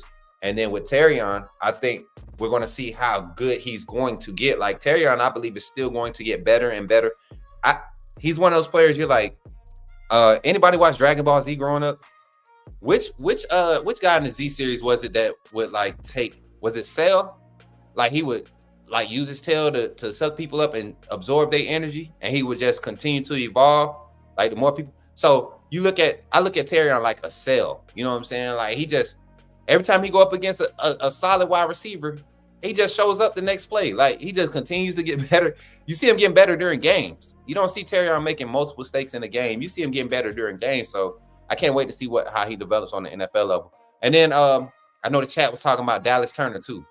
Dallas Turner, we already knew. I think a lot of us were surprised that he didn't go to the Falcons. I'm kind of glad he didn't, honestly. I'm kind of glad. And y'all went on ahead and got him. I know y'all went on ahead and got him, my boy. You should have seen the way I was texting Jance, like the total flippant attitude. Like I was sending him the Team America gift where he's like throwing up the gift of I think it's Elmo when he jumps off the building and just like free falling. And then like 5 seconds later, it was the Wedding Crashers gif of Vince Vaughn like going crazy in there. The range of emotions was insane for me. Facts. It was Cell Smooth. Yeah, that was Cell. Okay. See, I know my Dragon Ball Z. I used to be on that mode. Normally high offensive draft in the first round, like the first 14 where all the offensive players drafted right. And I forget where we were watching it at. I forget the name of the place. I think it was like Visions or something like that in PCB. But yeah, man, a lot of people are saying the same thing. And what's crazy is, man, we're down in Florida like crazy. Bama football on YouTube. It was a lot of Bama fans down there, and the people that actually were staying in the Airbnb behind my spot, they know Freddie Roach personally, and so I showed them a few clips of like us doing interviews and this, that, and the third. And it's like, oh yeah, I remember Kyle Henderson, and yeah, I remember you guys got another guy up there, Coach Sean, and yeah, I watch y'all stuff out. He said so. And of course, I ain't wear my glasses. I'm on the beach, man. We don't do glasses on the beach. Can't see, you just can't see. You know what I'm saying? But yeah, it was good to be recognized down there, and I understand that we doing something different. You know what I'm saying? People understand what we doing. But yeah, that draft, I was pleased, man. I was pleased. Like I said, my big ups goes to a personal partner, Jace McClellan. That I was so glad to see him come off 6th round. Didn't have to wait till the 7th round. I projected him 5th or 6th round just due to the injuries, man. You look at, hey, we didn't use him or Rodell. I feel like that's why Rodell ended up staying another year and going to Florida State, because he's an every down back, man. Rodell is an every down back. Catch out the backfield, power, counter. I mean, extend the perimeter. I mean, everything. So get to the edge on you. For sure. Before I get out of here, I just saw one of the craziest graphics I've ever seen. From Bleacher Report. You might get the reference. How versed are you in like NBA stuff? Pretty good. So you'll get this reference. I just sent it to you via Twitter. This is insane. That's the most insane graphic I think I've ever seen. I'm going to retweet it for anybody in the Undefeated that follows me. Why? I'm going to screenshot that, and I am pulling it up right now, Ty. For those in the NBA lore will know, there was a TikTok or a video earlier in the year that stated an NBA player like basically wears toupees, and he has to, because he's. This graphic is insane. Oh yeah, I'm about to put it up. I'm hold on. Screenshot alert. Shout out to Bleacher Report. This is savage, bro.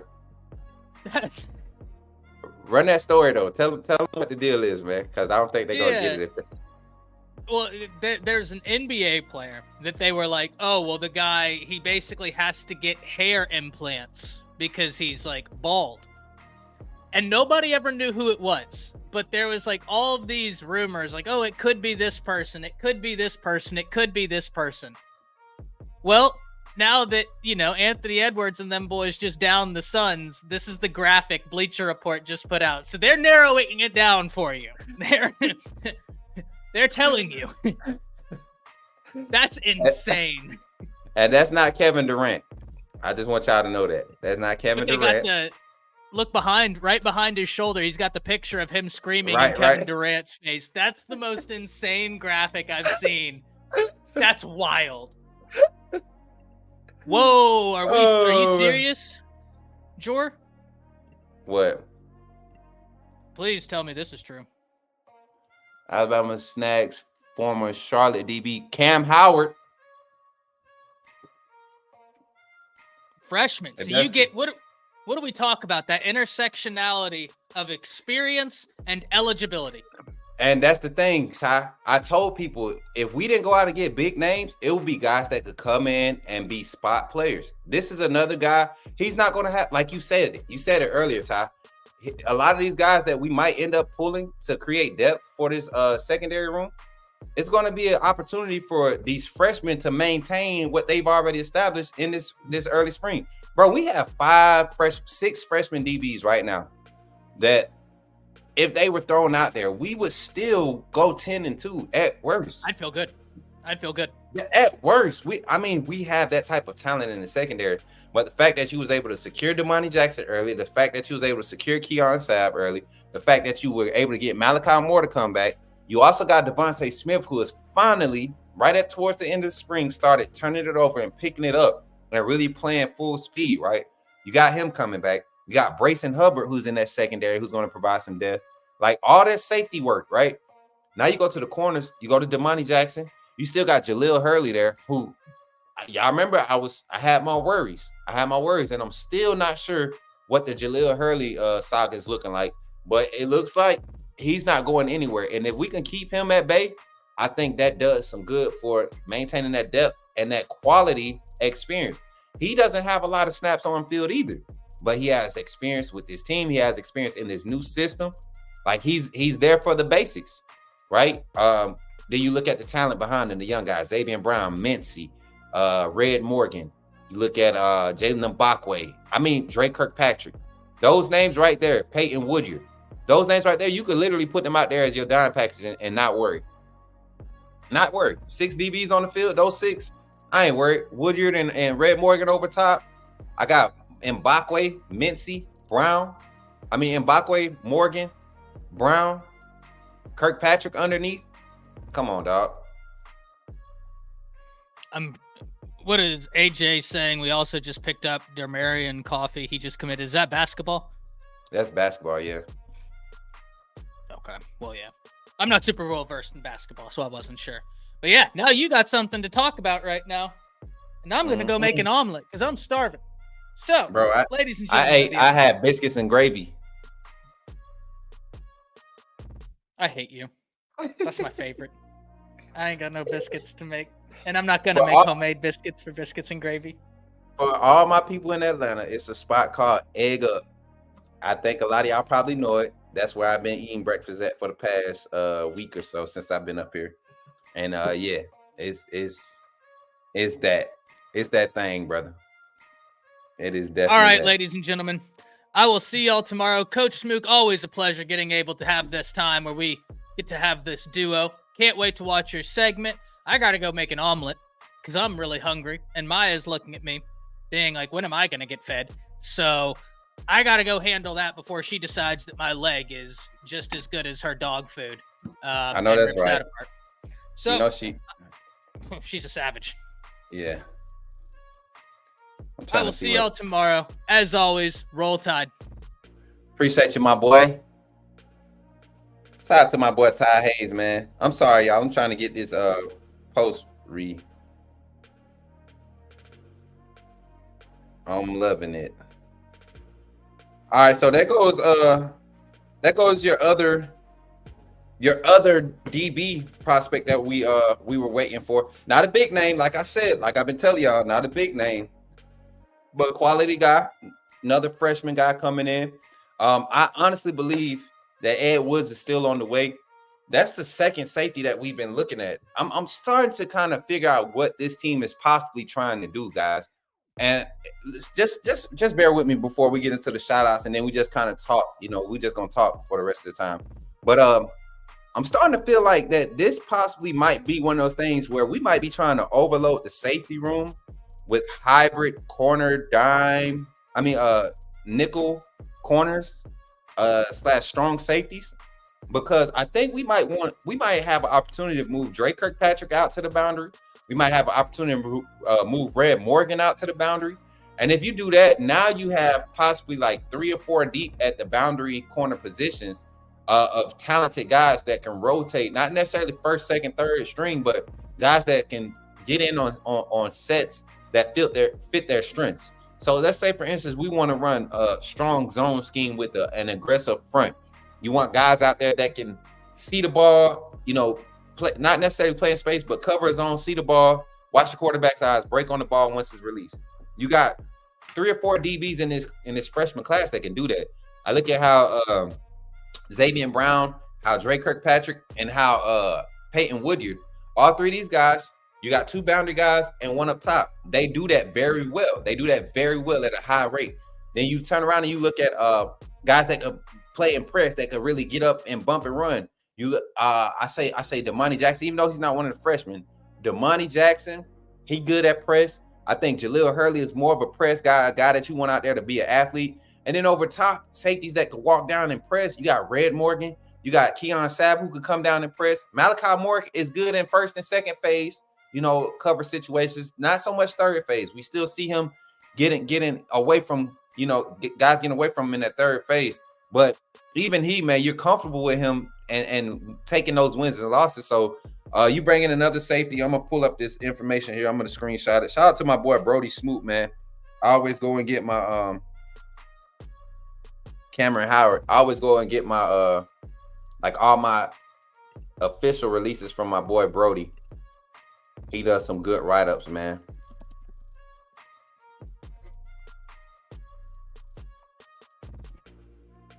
Let me see. Screenshot alert. How y'all doing today, though? I ain't even get to speak to y'all. Me and Ty always get in and we start talking football. I missed y'all this weekend, though, this Friday, because, I had to go and handle my business. Had to go out there and make some business moves. Yo, so shout out to this to young man Cam Howard, safety out of Charlotte. A lot of people gonna be like, where in the world? Well, go turn on Charlotte's defense last year. Go watch a few of their games, a few of their clips from their defense, and you'll see why this could be a quality ad for us. Not saying he's going to be a impact player off the rip, but definitely can be a good addition to creating a lot of quality depth for this team.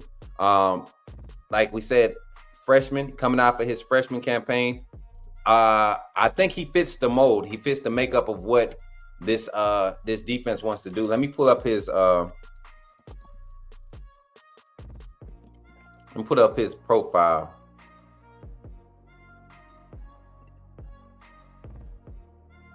Here we go.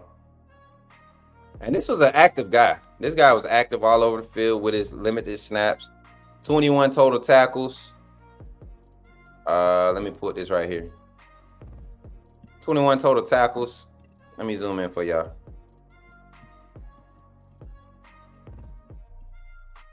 Charlotte 49ers DB, 5'11", 189, so around that 6 foot range, right where we want our DBs. 189 already got the size and the frame. But this is, everybody look at this. 2 interceptions, 1 pass deflection, 21. I would like to see what his grade outs were for certain games. I would like to see that. But 21 solo tackles. They say he's a safety. I was looking at some of his film from high school, and the young man played some corner too. So I wonder if that was just a schematic thing. But if he can come in and give us more depth at the corner, or give us more depth to create, move guys to like versatility, like Todd was just saying, I think that's good for us. I think that's real good for us. But let me get into the chat, man. How y'all feeling today? I see we had some crazy super chats. We had a crazy super chat this morning. I see y'all coming through with the big bucks. I missed Kaylin. Kaylin was in here, y'all. See, she be hiding from Coach Smoot, bro. She be hiding. She know I'm coming for her because she keep hiding. She ain't show up to A-Day.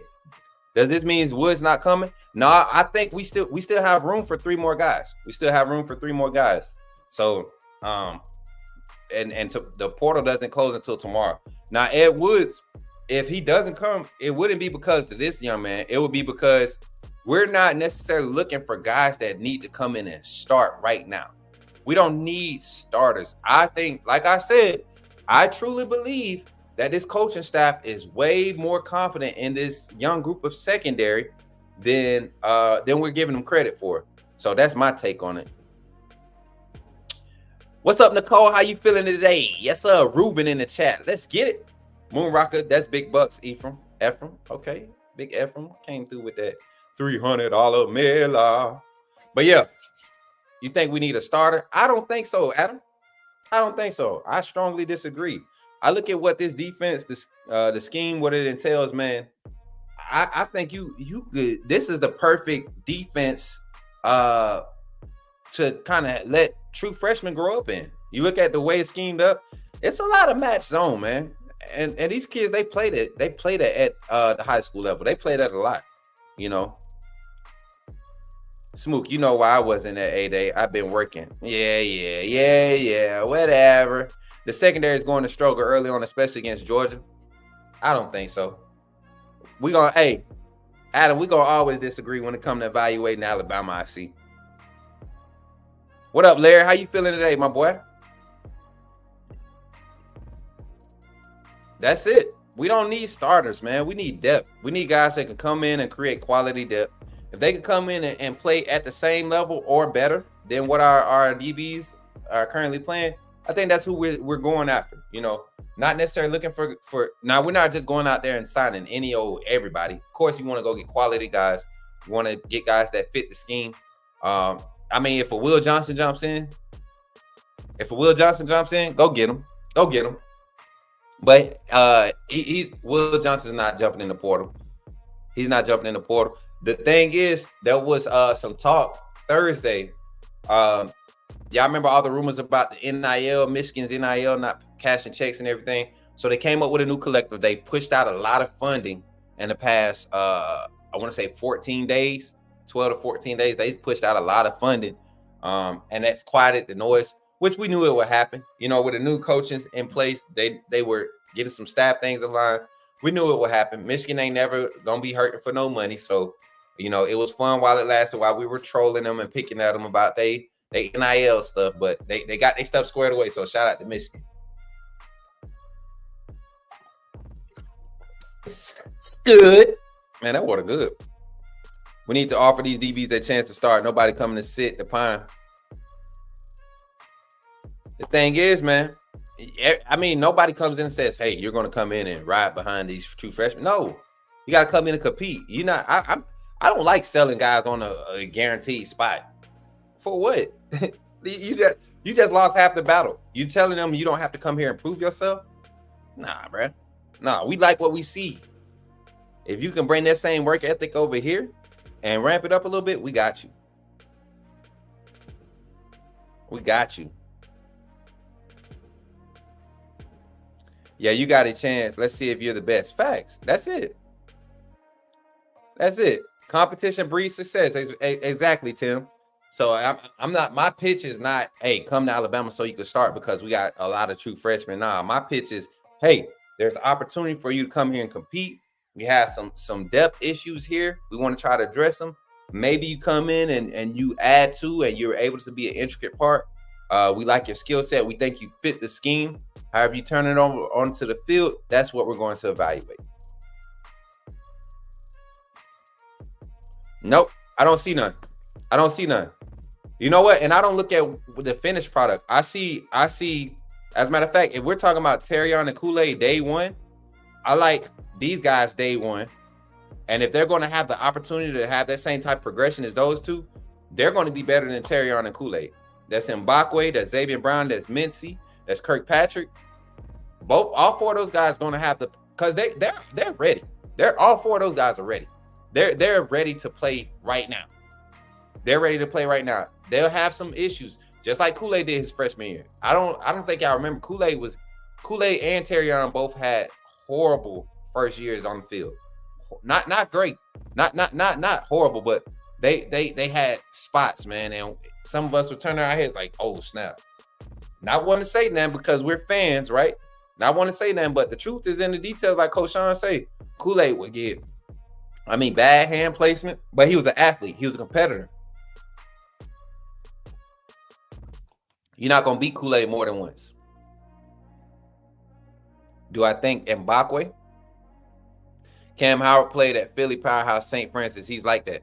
Listen, St. Francis is one of them schools that come down to Florida and make noise. They go into Florida twice a year, maybe twice a year. They actually played Sentinel a few years back, and they, was waxing Sentinel.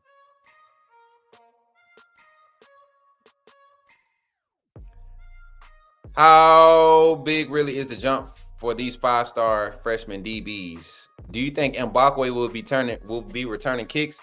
I don't know, man. I know in the spring game we saw Kendrick Law, Cole Adams,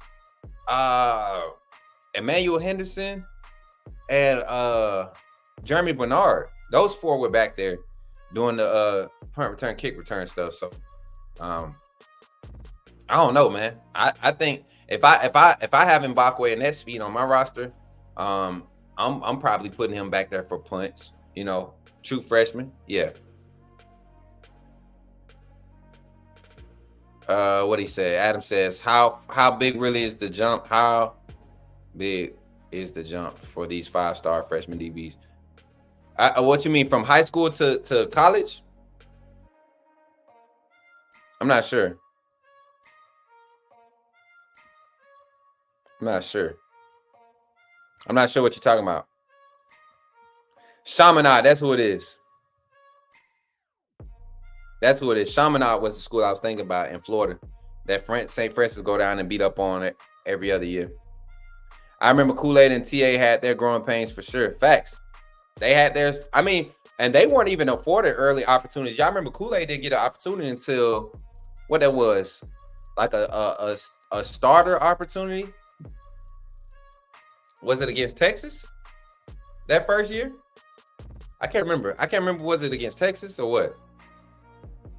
I'd be thrilled if we recruit a guy just to return kicks. It's been a while since we had a consistent threat. And that's the thing, David Mills. We got so many guys now on this roster, man, that are just athletes that you can really throw back there that have that experience. Hopefully, Kalen DeBoer, goes more so to the younger guys. I don't care to see Kendrick Law, Jeremy Bernard out there. I would like to see maybe Mbakwe, Ryan Williams, Bubba Hampton. Who else?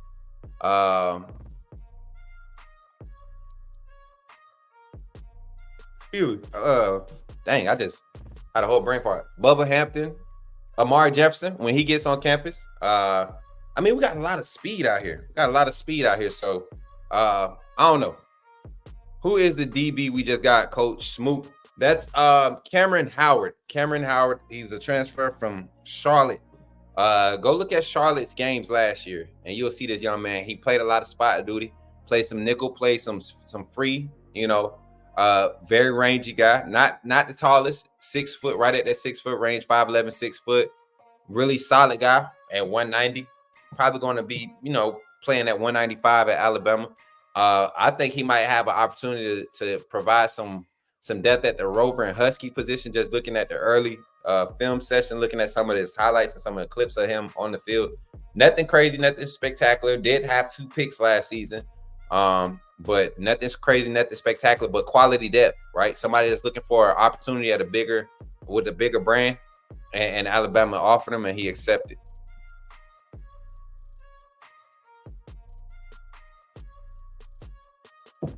Here's the question. Is there anyone on the offensive side that can switch the defense to help the secondary? Bubba Hampton. You got Bubba Hampton coming in. He played some DB.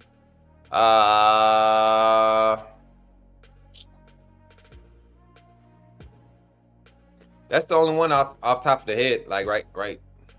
Yeah, that's the only one. Bubba Hampton is the only one with some serious, like, recent defensive back experience. But I don't think we need it, y'all. I don't think we need it. These kids are some tough kids. Like, you would have to really be injured. They would have to be taken out type.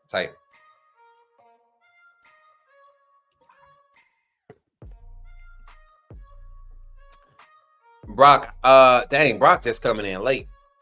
Yeah, I think we still got a shot at Ed Woods. The time is ticking, though. I think we have an opportunity to get 2 more guys. Shane says, do you see any more Bama players hitting the portal? I'm surprised. I'm telling you, I'm surprised there haven't been 2 more names.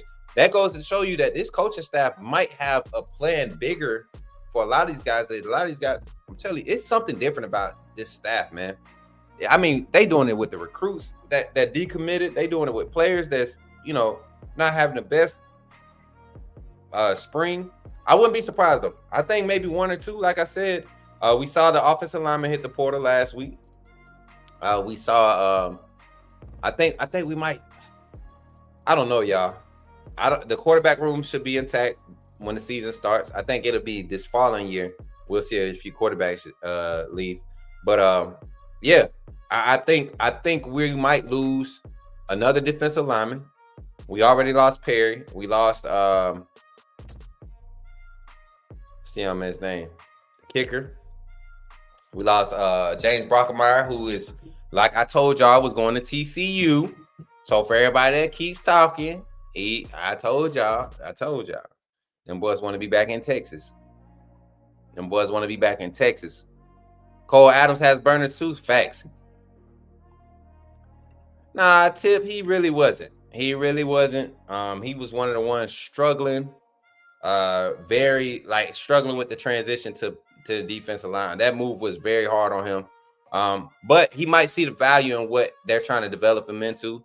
And that takes a mature person. So I commend him on that. But that transition wasn't smooth. He didn't have the confidence that you've seen in his highlight film from high school.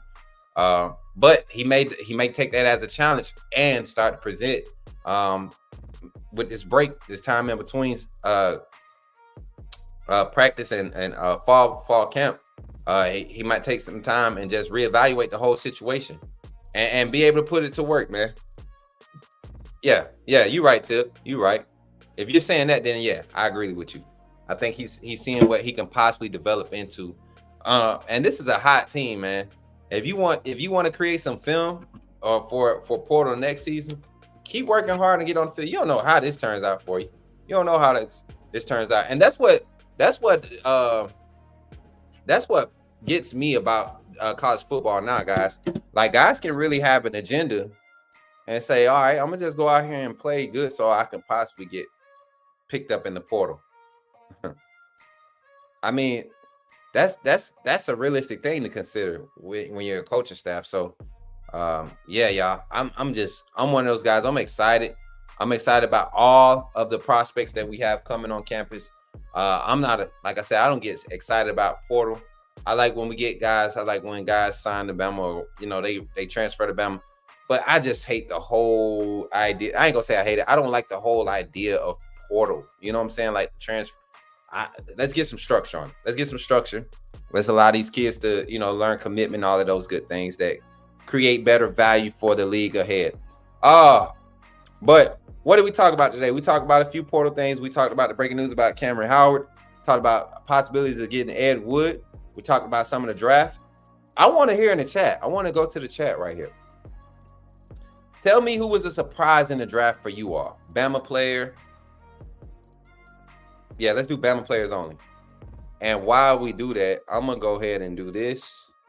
Screenshot it so y'all can see all the Bama players taken in the draft. And then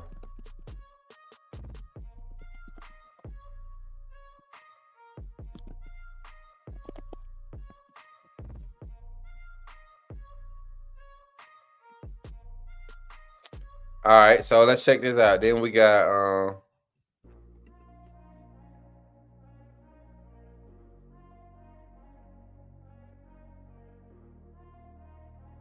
Dang, so Dallencourt got an undrafted contract and Trez Marshall did it? That's pretty odd. So check this out. Here goes the list of players.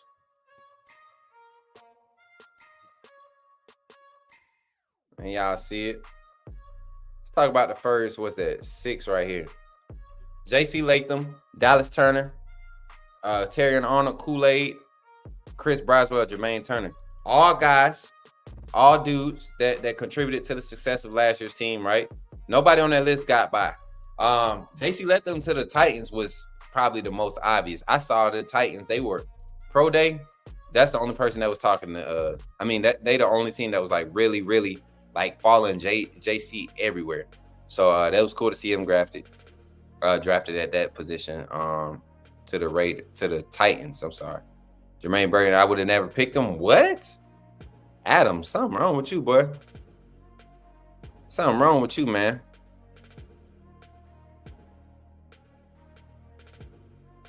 Coach Smoot, Cam Howard from Charlotte has Jarvis, you late. You late, Jarvis. You late. You know the undefeated don't miss a beat, man. When Joy was when I think Joy put it in the chat, when he was putting in the chat, the alert was coming to my phone too. Oh yeah, Coach Smoot, Cam Howard, seriously wrong with you. What? Oh, you asking Adam what's wrong with him? I expect the Turner to drop and Kool-Aid. I ain't think that they was going. You didn't think he was going in the first? You didn't think Dallas Turner was going in the first? I didn't think Kool-Aid was going in the first either. Y'all heard me say it Friday before during our morning segment Friday. I didn't think Kool-Aid was going in the first. I think the injury kind of got him. Also, just a lack of quality film. Like, he has plays. He has a lot of plays. But when people go and break down games, they will see a lot of flaws. But the thing is, a lot of that is just schematics, too much thinking. You're at the league now. You get an opportunity to just fly around and play. You get to be better. You got to be better than the guy across from you 80%, 85% of the snaps. So I think that works out better for Kool-Aid and his playing style.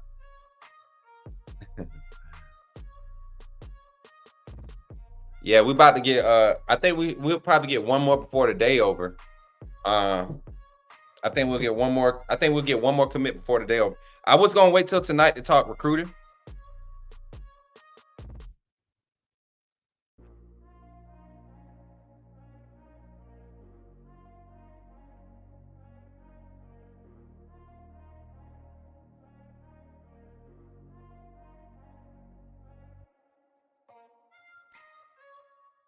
Yeah, so I think we'll get. I think we're gonna have another. We might have a recruit commit. I gotta check my phone. I'm tripping.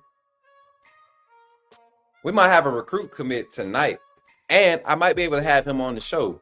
But we also may have former Alabama defensive lineman Justin Aboybe on the show this week. Shout out to Justin Aboybe. Got to talk directly to him draft night, not draft night, Saturday. When he got drafted. I think that was Saturday. Was that Saturday, round 4? No, that was Friday. I actually called Justin around, man, it had to be like 9:30, almost 10 o'clock. It was like 10, it had to be 10 o'clock Eastern. I know that. And he answered. He was actually with my former teammate, Ivan. Ivan answered, and then I got to talk to Justin. There, supposed to be doing some things there, but definitely looking to have him on to get that post-draft exclusive. Just that one-on-one. Y'all chop it up. He tell y'all about his experiences and all of that stuff at Bama. And we just want to chop it up with him. So, and then shout out to Jace McClellan again. Y'all know I was at Jace's pro day. To have him be able to stay in Atlanta, that's gonna be cool, man. Don't be surprised if I become, I mess around to be an agent out here, you know what I'm saying? But nah, shout out to Jace McClellan. Great pro day workout, great private workout. Like I said, on an injured foot, broken foot, and still hasn't made a peep. You're not going to hear nothing from Jace. He's very well spoken, very soft spoken. Nothing about his game is soft though. So I was glad to see that Atlanta trying to build some depth in that running back room helps to take some pressure off of Michael Penix. Like I said, I don't care for Kirk Cousins, y'all. I mean, smart dude, not a horrible quarterback. But when we picked up Penix, thank you, Jesus, you know. And then you saw Will Riker go to the Vikings. I know Ty Hayes was happy about that. You got one of the best kickers in the game. Hopefully he could set some records in the NFL. Hey, over or under on Will Riker years in the NFL? I'm gonna say 17. Over or under? No. Let's go 14. Over or under? Over or under? 14 years. Will Riker. I'm gonna go with the over. I think Will Riker gonna be one of them 24-year vets. He just seemed like he got the swag.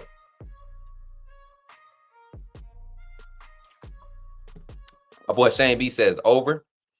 Y'all run it up. Y'all slow on the comments today. We ain't got but like 3 more minutes before we get up out of here. I'm gonna run this commercial because I know that's what y'all been waiting on. The commercial. Steven Angle says under.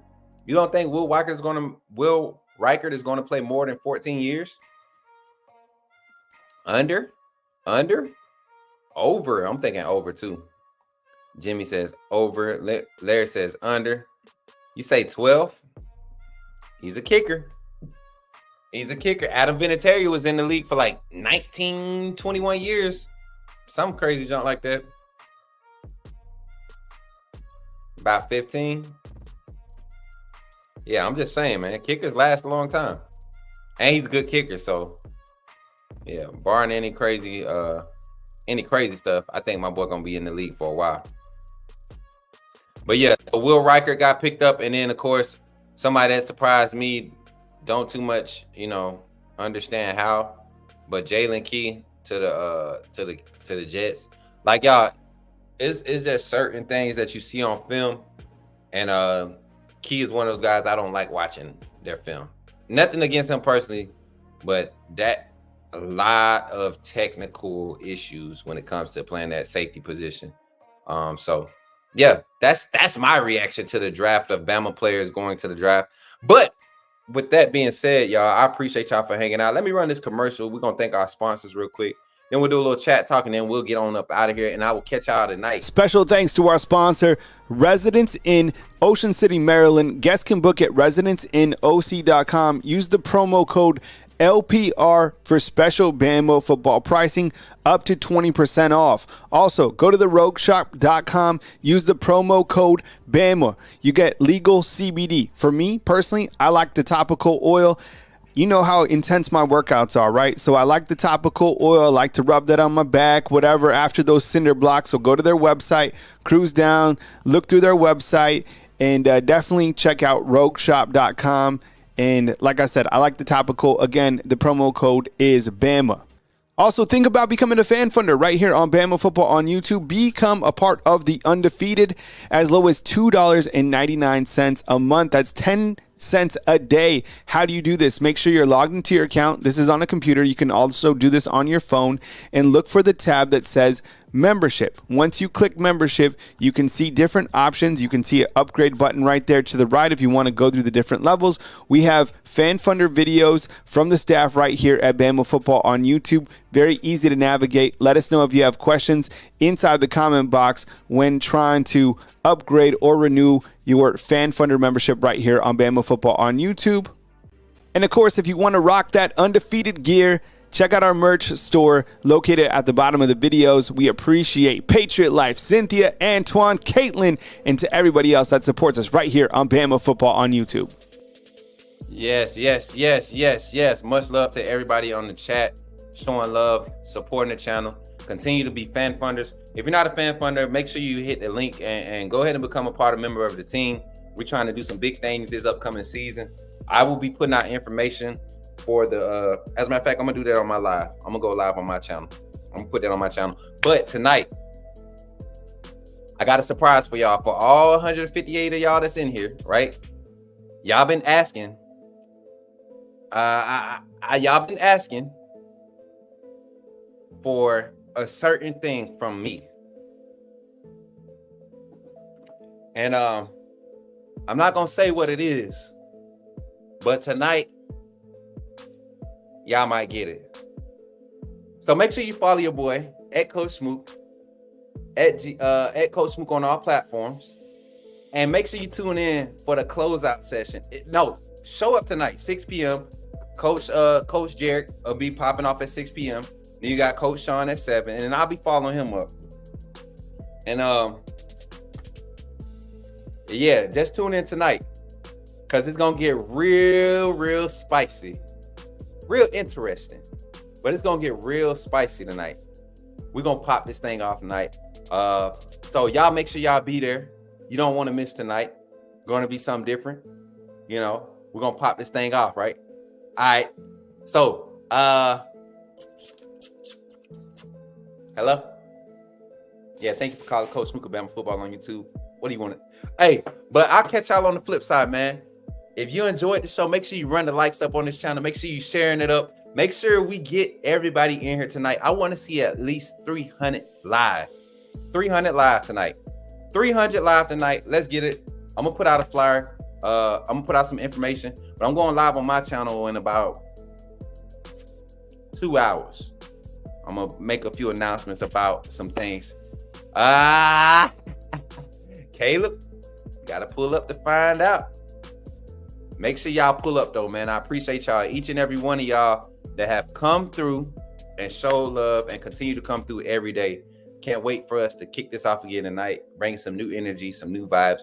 We got this thing popping off, man. I'll catch up with y'all on the next one. It's your boy, Coach Smook. I appreciate you all, and continue to support the channel. Continue to support the guys. Continue to support Ty Hayes. Continue to support Coach Sean. Continue to support Gents. And once again, as always, support Kyle Henderson and what we're doing here at Bama Football on YouTube. I thank you all. I thank you all. I thank you. Be blessed, and I will catch y'all on the other side. And with that being said, y'all know how I gotta leave y'all, man. And I know how your boy gotta do it.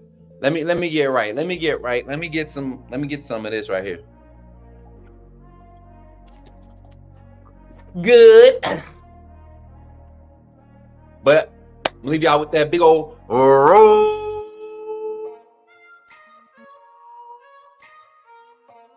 Tide roll.